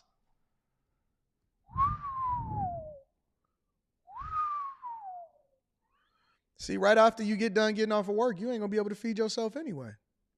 I remember when you used to be able to be $1 millionaire. I used to be able to go to Wendy's when I ain't had no money.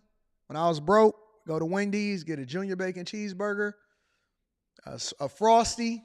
What was that like? $3 or something like that? It wasn't the healthiest, but I was $1 millionaire. You know what I'm saying? $25 for a burger and some fries, no Coke to go with it. Oh, y'all gonna get skinny just off of the fact that you can't afford to eat no more. Yeah, no more free rides.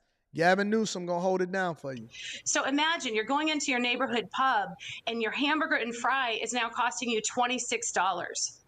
I mean, literally, Gavin Newsom, I hope the United States is watching. I hope he never becomes president. This man is destroying California.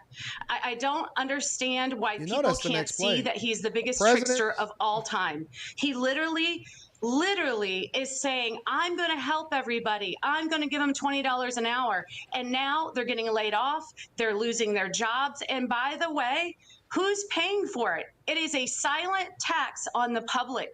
The public will pay for the unemployment of the people that are let go. The public will pay the $26 now for the hamburger. The lower class, middle class, upper class has been completely shut out. They can't even afford to go to McDonald's, let alone come to my place. And businesses are collapsing. Small mom and pop shops, I don't even know if I'll be here at the end of the year. I am working hard with my staff. I am doing everything I can to increase revenue because it's either increase revenue or I shut my kitchen down. My kitchen, who's been here since 1978.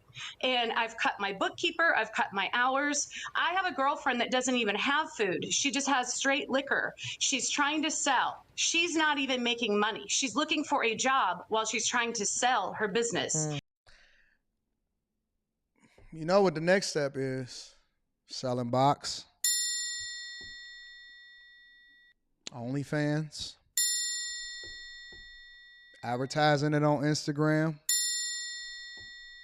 That's the only Look, y'all legislators legislated y'all out of y'all businesses. They finessed y'all out of y'all jobs. The margins are so thin. Most business owners are single member LLCs. They work their businesses. They opened a business to give themselves a job. I'm telling you, bro. Scamming.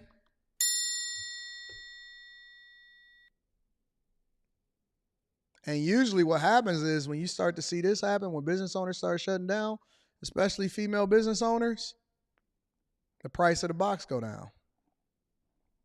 Just telling you the truth. The price of the box go down. No, box prices are down. Box prices are down. They trying to tell y'all that the box prices are up, but it's artificial inflation. It's not true. The box prices are down. Donovan Johnson said, Anton, I'm so wrong. Box prices are down. Trying to tell you. Listen to this woman talk. She's crying on Fox News, trying to tell you she got her business in the background. She's telling me, listen, I ain't got no bookkeeper. My taxes is messed up. The trash, I got to take it out myself. I got to work all day because I can't afford these people no more. I'm telling you that businesses are closing everywhere. You ain't going to be able to do nothing except for get it online now. Everything is going to be online now. It is literally making way for corporations and big conglomerates. People with a lot of money will be able to have a business, but your mom and pop shops, they're not going to exist. And Dana, that board, I'm being told that he put to oversee, is planning on getting the minimum wage up to $25 an hour in 2 years. And the board is paying themselves to do it to y'all. That's the craziest part about it. Hey, somebody got the ticker symbol for box up. What's the ticker symbol? Hold on, I seen that. Let me find that. Who put the ticker symbol for box up? Hold on, where was that at?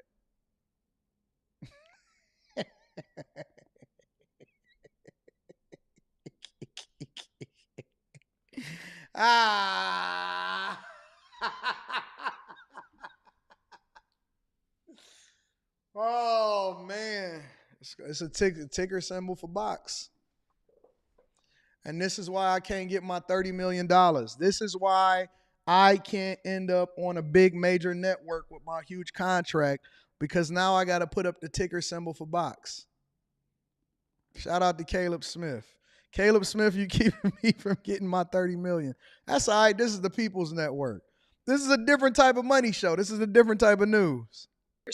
People need to wake up. This is like when you go out to the circus and the guy has a big fancy trick he's showing you. Meanwhile, somebody is stealing all the money out of your pocket because this tax is being passed on to the consumer. It is a silent, hefty tax, and it is creating a wealthy and a poor. We have no middle class left. And I don't know. I don't know what LA is going to look like a year from now, or 2 years from now even. All the mom and pops, are we still going to be here? Most of them I talk to are not making SBA payments. So by the way, taxpayers, now the SBA loans are going to go in default, and that's going to be on the taxpayers too. So telling me y'all small business loans is going into default too? Woo! I don't know the end game here, Dana. I don't understand. Baby girl, listen. I know you've been around for a long time. I know you got some miles on that thing. I know you tired. We can get that fixed. I got a role for you. You could be my small business correspondent, but you got to do it in person, and you got to do it in a studio, and you got to do it on a black couch. That's all. Listen, all I'm saying is you got opportunities. For the men, I feel sorry for the men. For the women, they usually make the adjustment. The men, I don't know what y'all gonna do. I don't know what you're gonna do, boss. For the women, they got options. It's not my fault. Gavin Newsom is forcing y'all into this position. They shutting y'all businesses down. They removing your dignity. You had children to all of that. Ticker gobble. I think that she could communicate effectively. I would like to see what she can do. If we flew her out to Detroit, lower cost of living here, downtown is popping. You know what I'm saying? She ain't got to worry about all of that. She can get her life together, regroup.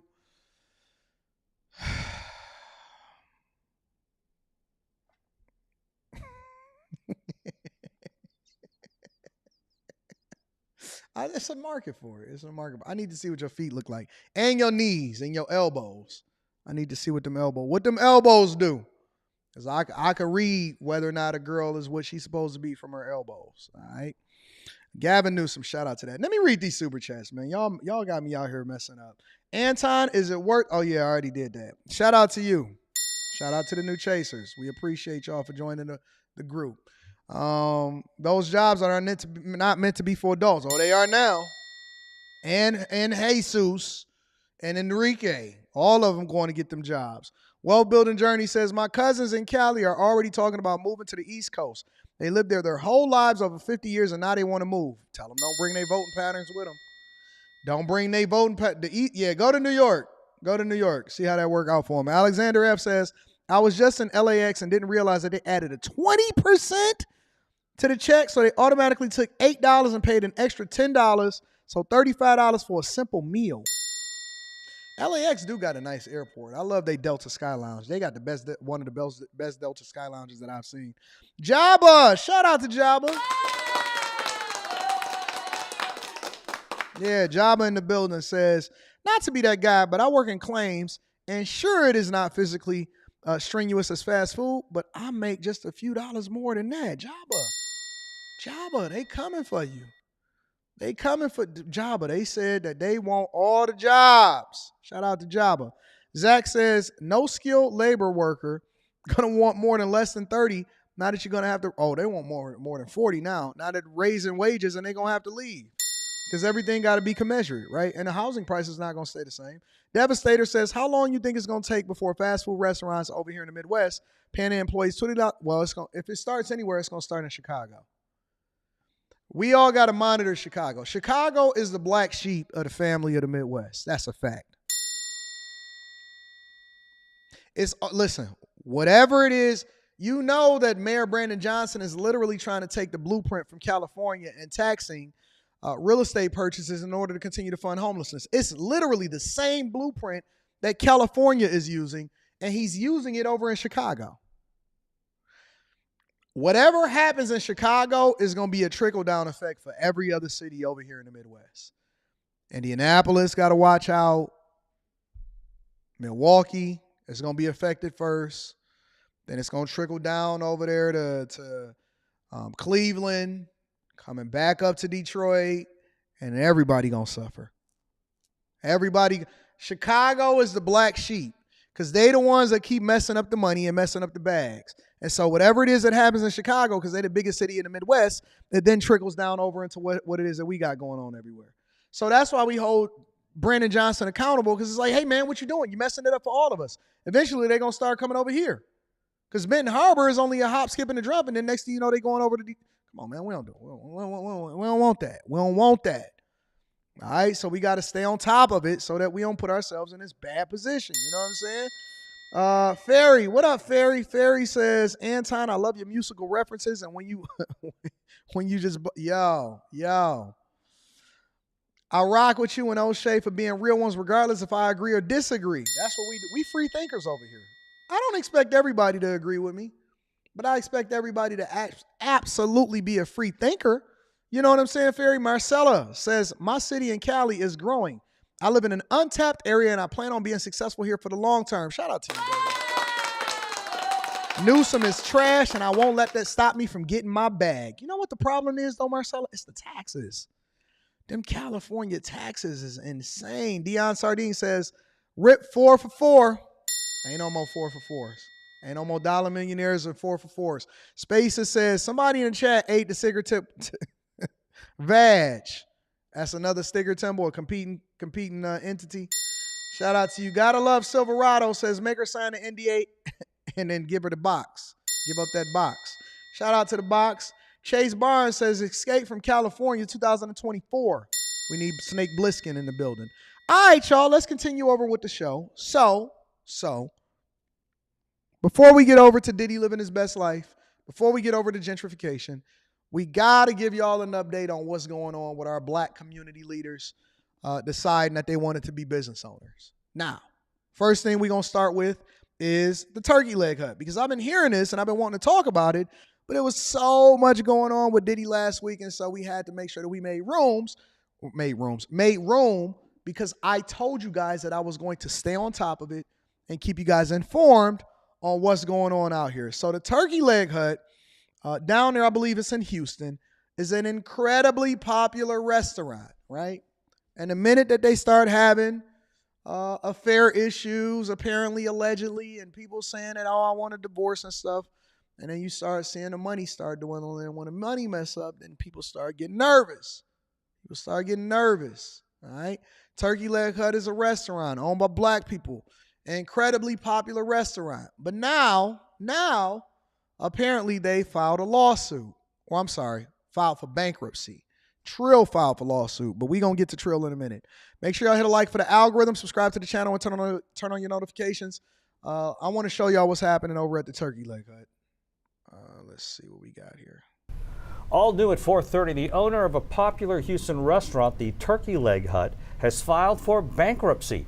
According to new court records, Nakia Price has filed for Chapter 11 bankruptcy. The documents show Price is nearly $5 million in debt to 19 creditors. This includes more than $400,000 to the SBA and nearly $2 million to the Texas Comptroller. All of this comes after a fire damaged part of the restaurant's business earlier this month. Now, okay, all right. So, first things first, in my humble opinion, fires on small businesses is always a suspicious red flag. That's just me.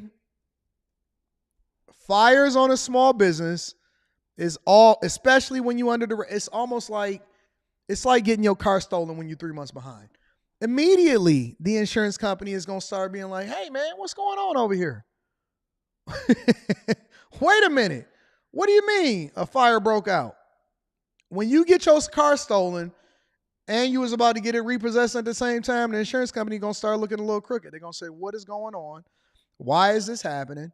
Just the fire just broke out of the blue now. Chapter 11 bankruptcy allows for a company to stay in business and restructure its finances and operations, meaning that they still want the Turkey Leg Hut to stay open. They just want to reorganize their finances, all right? And it's for businesses. Also, if a company is filing for Chapter 11 in the ops or proposes a reorganization plan, it must be in the best interest of the creditors. Not the business, but it has to be in the best interest of the creditors. You know why? Because the SBA is owed $400,000. Creditors, 19 different creditors are owed. 19 different creditors are owed over $5 million. If the debtor does not put forth a plan, the creditors may propose one instead, meaning that they're going to have to go in court and they're going to have to fight back and forth while it stays open, okay? Many major corporations, including General Motors, United Airlines, all of them have restructured their businesses for Chapter 11. But here's the thing. 2 weeks ago, before we got into the Chapter 11 conversation, and they said, hey, we owe too much money, we can't pay our creditors, and our marketing absolutely is toast because we've had... The problem with a lot of these people is that they tie their personal marketing brand to the business, right? Which means that the business can't survive if they personally have issues. So once they start going through a divorce, Not only did all of the skeletons start coming out of the closet as far as who was running the restaurant right, who was taking the money, but then it became bitter, and then they forced one person out of it, and then they started hitting them with a lawsuit, and so things got messy. The co-owner of the scandal-ridden Turkey Leg Hut is looking like the bad guy. Did you see what she said? The scandal-ridden Turkey Leg Hut. She didn't say the co-owners of Turkey Leg. When you see Turkey Leg Hut, you automatically think of divorce because they was all parading it and saying, hey guys, we're together and all of this, but you couldn't keep it together because that was a part of your marketing plan. So now the business has to suffer as a result of it, right? The business, Anton, do you do that too? Absolutely. But we keep the family together.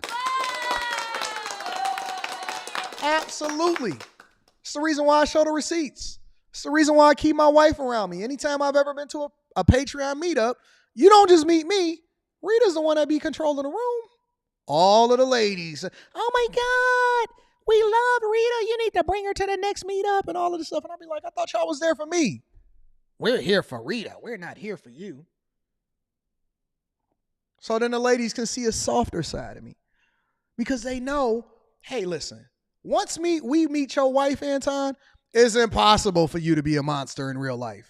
I know that these women is out here lying on you, saying that you hate women because it ain't nobody like this in the whole world.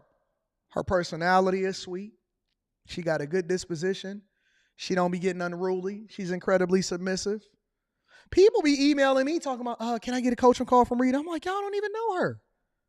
Y'all don't even know her. How you want a coaching call from a woman that's in the background? Look at Azriel. We here for Rita. We here for Rita. Went over to Houston and all of the ladies dipped out with Rita. Like, what y'all doing? But absolutely, it is a part of my brand. Everything that you do that's visible is a part of your brand. 100%. But that goes for the other side of it too, right? Because then when the business starts to fall apart, the brand may suffer depending on how you marketed yourself. At least that's what a judge decided when ordering Lindell Lynn Price and the Turkey Leg Hut to pay $900,000 in damages. This comes at the end of a lawsuit filed more than a year ago by his former business partner, Steve Rogers. Rogers claimed that the restaurant's other co-owners defaulted on an agreement that involved paying him $1.5 million worth of shares. They only paid $600,000 of that before the payment stopped. Now that judge is ordering that Rogers be paid the $900,000 worth in damage. So Turkey Leg Hut is in flux. I mean, at this point, they might have shut off shop. They might as well just, rock out and wrap it up. But on the flip side, you also got Bun B. Now, Bun B has gained so much popularity, even to the point that I was even considering, hey, man, I might need to go and get a Trill Burger whenever it is that I'm in wherever, right? See, look at sister. I watch in the hopes of a Rita sighting. Oh, my God. I'm going to read that super chat shortly. But Bun B has been great when it comes to his marketing. I've never actually tasted a Trill Burger, but the marketing and using his visibility as a rapper and in his relationships and then having Drake come in here and all of that, you can't say that Bun B has not been great at marketing. Whether you like him or whether you don't like him, you got to respect the business acumen. But now even Bun B and Trill Burgers and all the co-founders, this is what happens when you have a partnership. Oh, look at Rita. Thanks, ladies. I love y'all. Rita ain't even got blue hair no more. She got a whole nother hairstyle, and you ain't even know it. You ain't even know it. Bun B is now getting into a lawsuit. Everybody is filing lawsuits against each other. It just makes you wonder, like, how long can something be good? You don't really hear that from, like, Wahlburgers or nothing like that, do you? Maybe you do. I don't know. But this is what's happening with Trill Burgers also. And there is a beef over the popular Smash Burgers concept. Trill Burgers, of course, run by Houston legendary rapper Bun B. He is suing his former business partners, accusing them of mismanaging the business's money. Yeah, so they've turned around and they filed a countersuit against Trill Burger, saying that they were cut out of the company and that was their idea. Our Micah Hatfield joining us now live from the restaurant to make sense. Don't make me call you, girl. I got your phone number. Rita. Of all of these claims that are going on, Micah. There's a lot of back and forth accusations here. The issue between the two parties happened long before Trill Burger opened here on Shepherd and Richmond. I'll read y'all super chats and cash apps in a minute. People are standing in line for hours to get a chance to eat the Trill Burger. That was Patsy and Benson's doing. Depending on who you ask, they may or may not agree with that statement. Siblings Patsy and Benson Vivarez owned Sticky's Chicken, a now shuttered restaurant in Sawyer Yards that Trill Burger operated through when it was a pop-up. The Vivarez were partners with rapper Bun B and two others, and the siblings' attorney claims they're the ones who came up with the burger recipe that has people lining up down the sidewalk. What you had was Andy Nguyen, who is a restaurateur from Southern California, had a smash burger concept, right? And he assembled this team of people to open one in Houston. This was not the brainchild of the Vivarezes. The Vivarez are no longer part of Trill Burgers as of the summer of 2022. The business's attorney says Bun B and the other partners decided to part ways after Patsy Vivarez sent a text saying she took $45,000 to put towards her other restaurant, Sticky's. The lawsuit also claims that the Vivarez won't hand over control of the website domain trillburgers.com. But you can't allow partners to misappropriate funds. And although we know about $45,000, we don't know about the total amount. The Vivarez are countersuing, saying their restaurant Sticky's propped up Trill Burger to be what it is today, but they were cut out. If you think of a Nike swoosh, we were just like right at the bottom of the swoosh, and then it went up exponentially. So, it's getting sticky. It's getting sticky. Nah, Rita can't be on the stream. Rita is living her own life. She's living her best life. And she's completely out of that because I have to protect my family. Y'all, listen. Rita is not a content creator. All right? Before we get to this Trill Burgers thing, I want all of my ladies, maybe she could do an exclusive inside of the Patreon. Make sure y'all, I'm going to put a poll up in the Patreon and then y'all tell me what y'all want. Maybe she could do it in the Patreon just for the ladies that's in the bag chasers. All right, I'll put a poll up this afternoon, and we'll go from there. But she's not a content creator; she just attached to me. Now, if y'all want to know how she's able to tame Ton Dog, then that's a completely different conversation. All right, but this is what's happening with Trill Burgers. Let's get back to the show. They saying Bun B was just a face. I see you, Marcella. They said Bun B was just a face.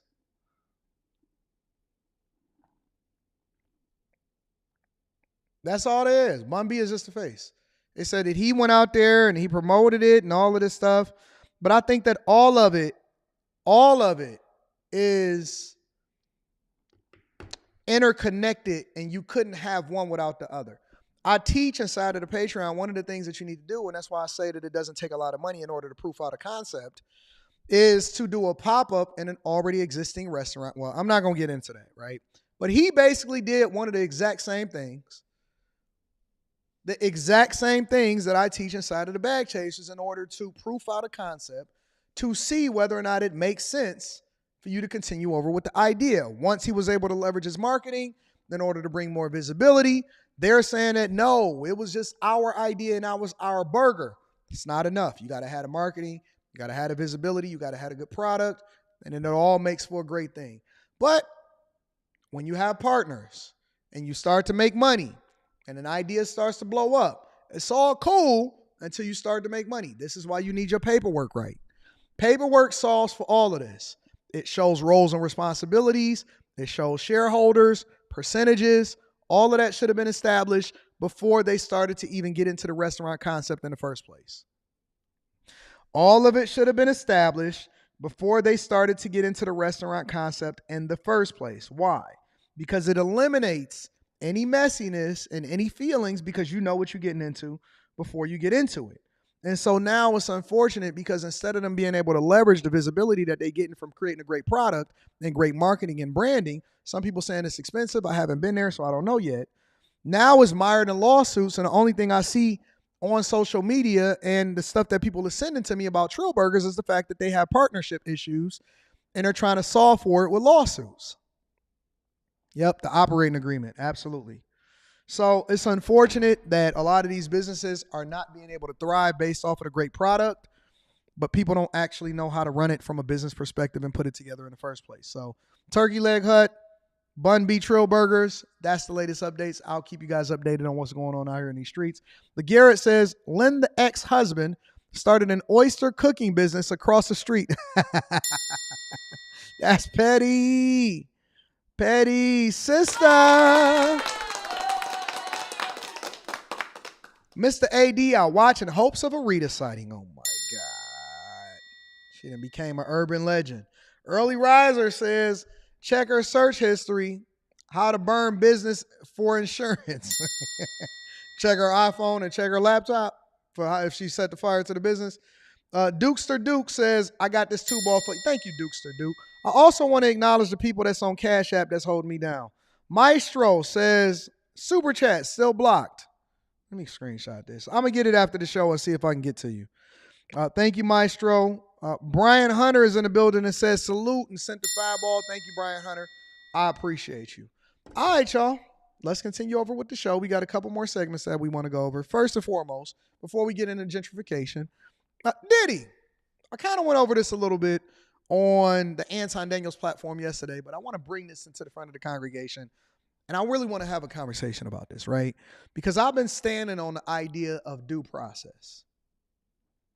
I've been standing on the idea of due process. And what that means, and I've always prefaced this conversation by saying this, is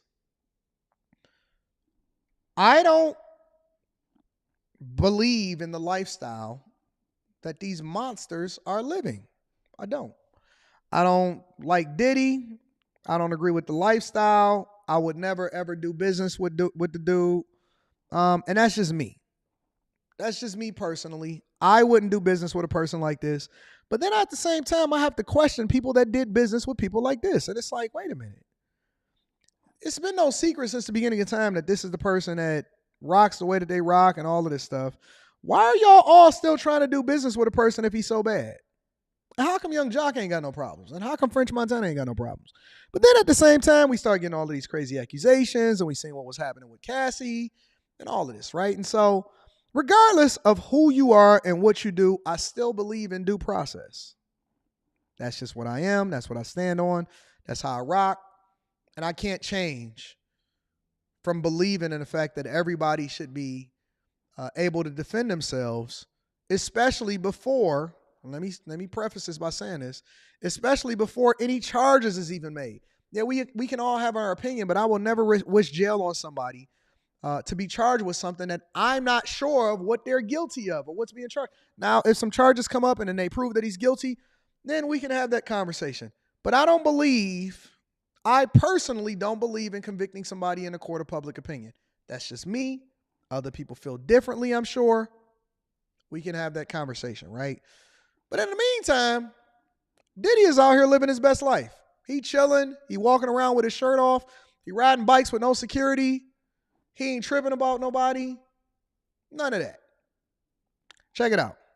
Since the raids of his Miami and Los Angeles homes amid a sex trafficking probe, Sean Diddy Combs is being spotted out and about in South Florida. CBS News Miami's Nakia Carrero is showing us where Diddy has been. After his homes were raided on Monday, Sean Diddy Combs has been keeping a low profile. But since Thursday, the Bad Boy Records founder has been spotted out with friends and family here in South Florida. Down here at Pura Vida by my pad, run into the man right here. Ain't Wes Watson, that's Wes Watson. Ain't Wes Watson a workout guru? And that's Stevie J in the background. Wes Watson, if I'm not mistaken, is like a workout guru. Like he's a dude that, got really big. If I'm not mistaken, I don't know. Let me not speculate. But Wes Watson is a pretty big and a pretty significant content creator and has a lot of visibility. And so apparently Diddy is walking around, and then I seen another video that I didn't even want to do because he had his trucker out. Y'all know what a trucker is? The trucker is when, like, you got your older man and you got your dad bod and all of that, and you just take your shirt off because you don't care. He had his trucker out and he walking around and he talking on the phone and he having a good time. And then I looked it up and they still saying that he's not restricted on his travel. I said, why is the diddler out here smiling and having a conversation and hanging out if he's supposed to be going to jail? What's up? Miami's like that. It's a movie. This is celebrity fitness coach Wes Watson. He posted this video on Instagram at the health food spot Pura Vida. In the video, you see Diddy. Somebody said he still got to do that. Perception is important. Important to what? I'm going to play the video. What is perception important to? What is that going to do? How does that help you in your case? Bro, the general public? It ain't like y'all going to revolt no more. Half of y'all is like, I don't really care about revolt. Some of y'all is like, I don't care about Ciroc. He settled that lawsuit. What is the perception for? Y'all got to educate me. Keep me educated. What is the perception for? So you out having fun, and then that does what for your case? Because if they got evidence,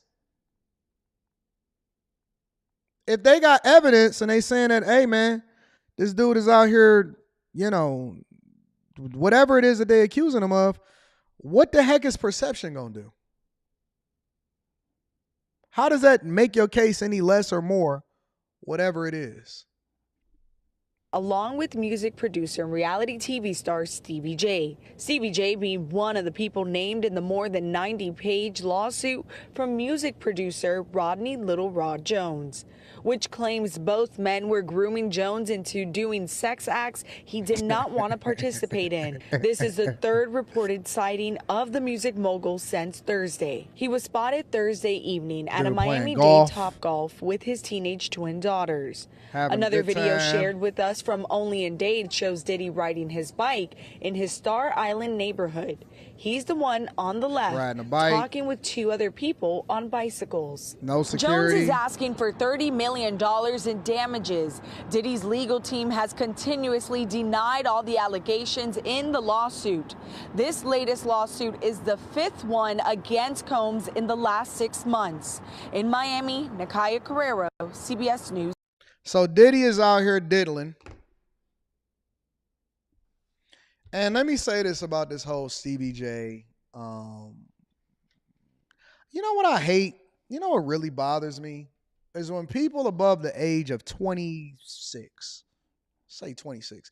So when you're 25, 24, we assuming that your brain is still coming together and you starting to, formulate a thought and your brain is fully functioning.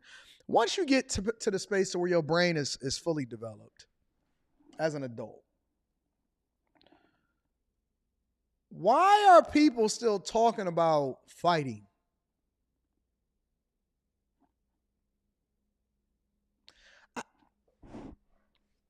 I never understood grown men past the age of especially if you're over 30 and if you're over 40, you're disrespectful. 50 is out of control.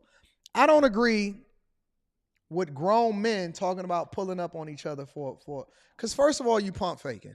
Ain't nobody scrapping, ain't nobody fighting. Security is everywhere. Ain't nobody checking for that. I don't even believe grown men when they say stuff like,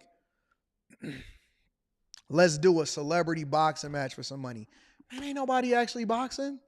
It's a few people that actually did it. It's a few people that actually did a celebrity boxing match and they was looking dumb as hell. They was looking so stupid. Hey man, let's fight. Let's box. Hey bro, don't y'all got families and you don't have a family? You don't have kids? Some of y'all got grandkids. Some of y'all got grandkids still talking about pulling up on somebody and fighting.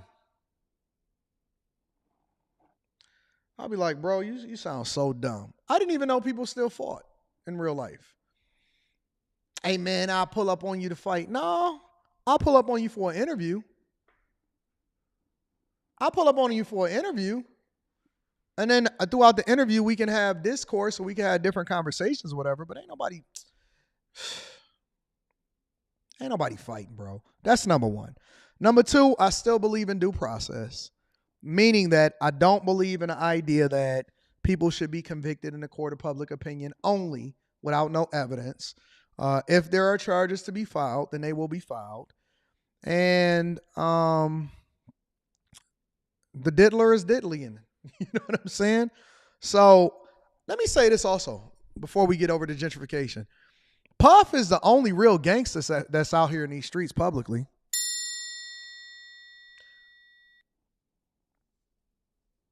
Puff is the only real gangster that's... Look, man, it's a lot of people that's out here, but Puff is really the boogeyman. Of course, you got to take the zestiness into consideration. Of course, you got to take the zestiness into consideration. But in reality, everybody quiet. Everybody, you know what I'm saying? Ain't nobody saying nothing. Puff is the only real gangster that's out here in these streets. Man, Puff been running y'all for a long time. Everybody's scared. People mincing their words that know him in real life. People don't want to say, oh, yeah, I'm really paying attention. See, all of this tough talk, Puff got y'all shook. Puff been slapping people. Oh, man, Puff been setting people up. Okay, well, if Puff been doing that all this time, then who going to say something about him? Who going to say something about him? Taking your favorite rapper's boyfriend, running it up. Yeah, Puff is the boogeyman. He been slapping people, holding them accountable, pulling beats from them, telling them they going to shut up. I remember that Locks interview. I remember when the Locks, look, a lot of people acting all tough. I remember when the Locks went on a Free the Locks campaign. And the Locks was on Hot 97, I believe. And they was like, hey, man, you know what I'm saying? Whatever, blah, blah, blah. And Puff called up there and he said, hey, if you got a dispute, don't be on the radio. Pull up to the office. We can handle it like gentlemen. Ain't nothing going to happen to you. He called into the radio and he said, listen, if anybody got smoke, pull up to the office. We can handle it like gentlemen. Somebody said 50 is on him. No, 50 is just mad. Listen, this is what I read. Y'all correct me if I'm wrong. I heard 50 was mad because Puff had his girlfriend. Puff had his baby mama, the new baby mama, the one of his smallest child. And so he pissed at her, and so he had to start going to Diddy. Look, man, I think he the same as all the rest of them. That's why I respect 50, because he not scared of nobody. 50 out here talking about his own baby mama. Both of them. The old one and the new one. And then he posting pictures of his baby mama with Puff and getting mad and saying, yeah, nah, that's why you was taking money from Diddy. Come on, man. Come on, bro. Y'all putting too much stock into these people, bro. I don't look at them as one way or another. I look at what it is that they post and I react to that. But I'm not idolizing these people based off of nothing. I'm not idolizing these people. Man, I don't feel no type of way about one person or another. I look at the information. I'm just saying that y'all keep putting all of y'all stock. That's why I idolize 50. Man, don't idolize for nobody. Don't idolize nobody. Like, idolize your father. Did y'all have fathers in your life? Don't worry about it. We'll get to it. We'll talk about it tonight on Monday night. Make sure y'all tapping into Monday night. Let me read some of these super chats, and then we're going to get over into this last segment of the show, which is what I really want to talk about. Corey says, Diddy paid $1.5 million. How do you know this? Oh, my God. Everybody know. Okay, so let's read it. Diddy paid $1.5 million. Pac killed. He's only free because the guy he paid kept the money and didn't pay the hitman. DJ Vlad showed the proof. And I don't believe Vlad. I don't believe nothing that Vlad say. I don't believe Vlad. When I see him go down,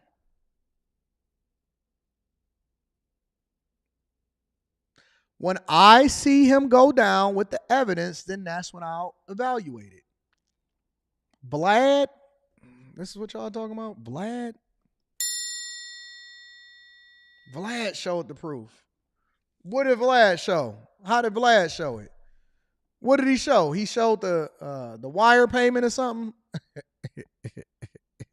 Vlad. I thought y'all didn't even rock with Vlad. Anyways, Dukester Duke says, I got this one. Thank you, Dukester Duke, for holding me down. I appreciate you. Classy Beats says, they trust in Vlad. Vlad? Really? This is what y'all coming to me with? Vlad? Man, come on, bro. Good morning, AD. I hope you and the family had a blessed Easter. We did. It was great. I chilled with the extended family. It was great, bro. I appreciate you too, big dog. Thank you. Thank you, Classy Beats. Victor Williams says the Zest Diddler. LLC is in the building. Says perception is everything because he knows even if he gets locked up, the public will continue to fight for him. That ain't going to help you. That ain't help R. Kelly. It ain't help Tory Lanez. And that might help him get back to the bag even when he gets out. Feds have tapes. Man, look, bro. I think Diddler is just having his good time. He ain't tripping off of none of that. A-Man1 says Puff Gangstalicious off of Boondocks. Shout out to Puff.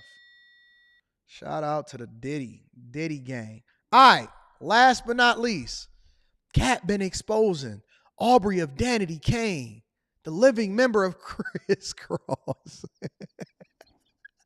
Danity Kane. Talking about the chick that got all the surgery in her face?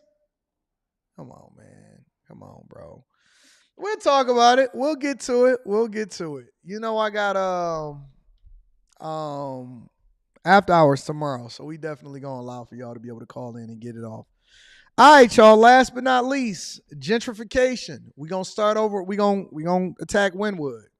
Wynwood is a segment of Miami that a lot of people go and visit. And it's changed over the years a lot.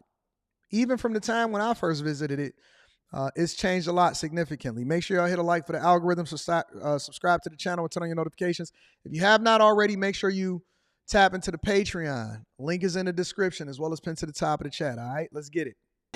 Now. And with the construction and reduced foot traffic, you kind of got a perfect storm in Wynwood right now. The artsy neighborhood is undergoing another renaissance, prompting some concern. They killed kind of the soul of Wynwood, what it used to be, what made it cool. Tonight, CBS News Miami explores what's next for Wynwood. Now, walk around Wynwood in Miami and you're likely to see for sale and for lease signs. Also, a lot of development. CBS News Miami's Joe Gorcho shows you what's at work and how the city is looking to help businesses who need it. So unfortunately, my biggest concerns are there are going to be a lot of restaurants closing over the next few months. Felix Bendersky runs a hospitality brokerage firm in Miami. He's concerned about restaurants and nightclubs struggling to keep their doors open after a rough end to 2023. September was down 65% as a whole in the restaurant industry. October was down 45%, and November was down 25%, which worries me a lot because I think that over the next couple of months, we're probably going to have 80 to 100 local restaurants closing. Edgewater, Wynwood, downtown, and maybe a little bit north. Arnaud Magal is the owner of Novella Cafe Social in Wynwood. He helps bus tables and builds relationships with customers. He opened up his doors 2 years ago after moving from Brooklyn to South Florida. We tweaked the concept in quite a lot since we opened, changing a coffee roaster to adjust the coffee profile to something more local and perhaps more agreeable. Business flows, but he expects a slower summer in sales. He's ready to adjust. Yes, I am worried, but not on a level of are we going to shut doors? Not at all. We expect maybe a 20% drop. What it means. Let me tell you something. A 20% drop is massive. We're going to shut doors? Not at all. We expect maybe a 20%. 20% drop is huge. And he came from New York. A lot of people were complaining and they say, well, we don't want people over in California and people over from New York coming from Miami and coming to gentrify parts of Miami and South Florida and then changing it into what it is that they have over in New York. They messing up the money, but then all they doing is just making it more like that place except for with better weather. Has anybody here ever been over to Wynwood? Has anybody here ever been over to Wynwood?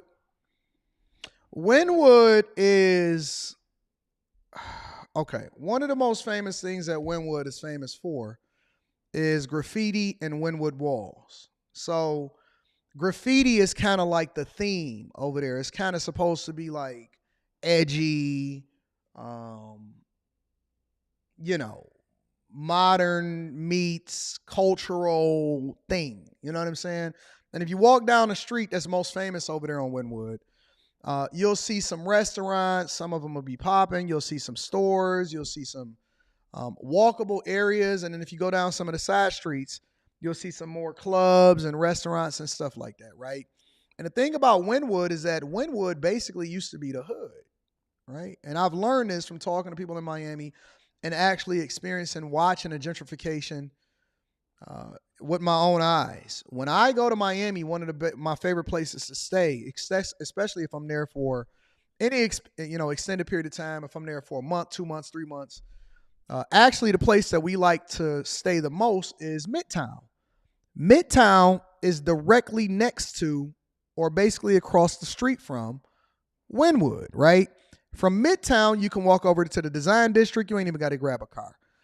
We usually get an Airbnb and just stay over in Midtown for like 2 or 3 months. And it's a nice area. It's a really nice area. It's dope. It's right down the street from Biscayne, which leads you straight down into Brickell. And then it gives you a straight shot over into Miami Beach if you want to head over to Miami Beach. But Wynwood is kind of like right across the street. So Midtown is a great place to be because it's a nice area. It's really dope. It got great weather. If you got great views, you can oversee everything. But then also it allows for you to go to all of the different places without always being in the mix 100% of the time. You ain't got the riffraff and the craziness of Miami Beach, but then you have access to everything and it gives you a sense of normalcy, right? And so when you go over to Wynwood, which you can walk over there from Midtown, it's crazy because if you turn down any of the one streets and this is kind of changing, like it's kind of happening right before your eyes. If you walk down any particular street, you could literally be in the hood. I mean, you could literally be surrounded by dope fiends and drugs and drug addicts and stuff like that.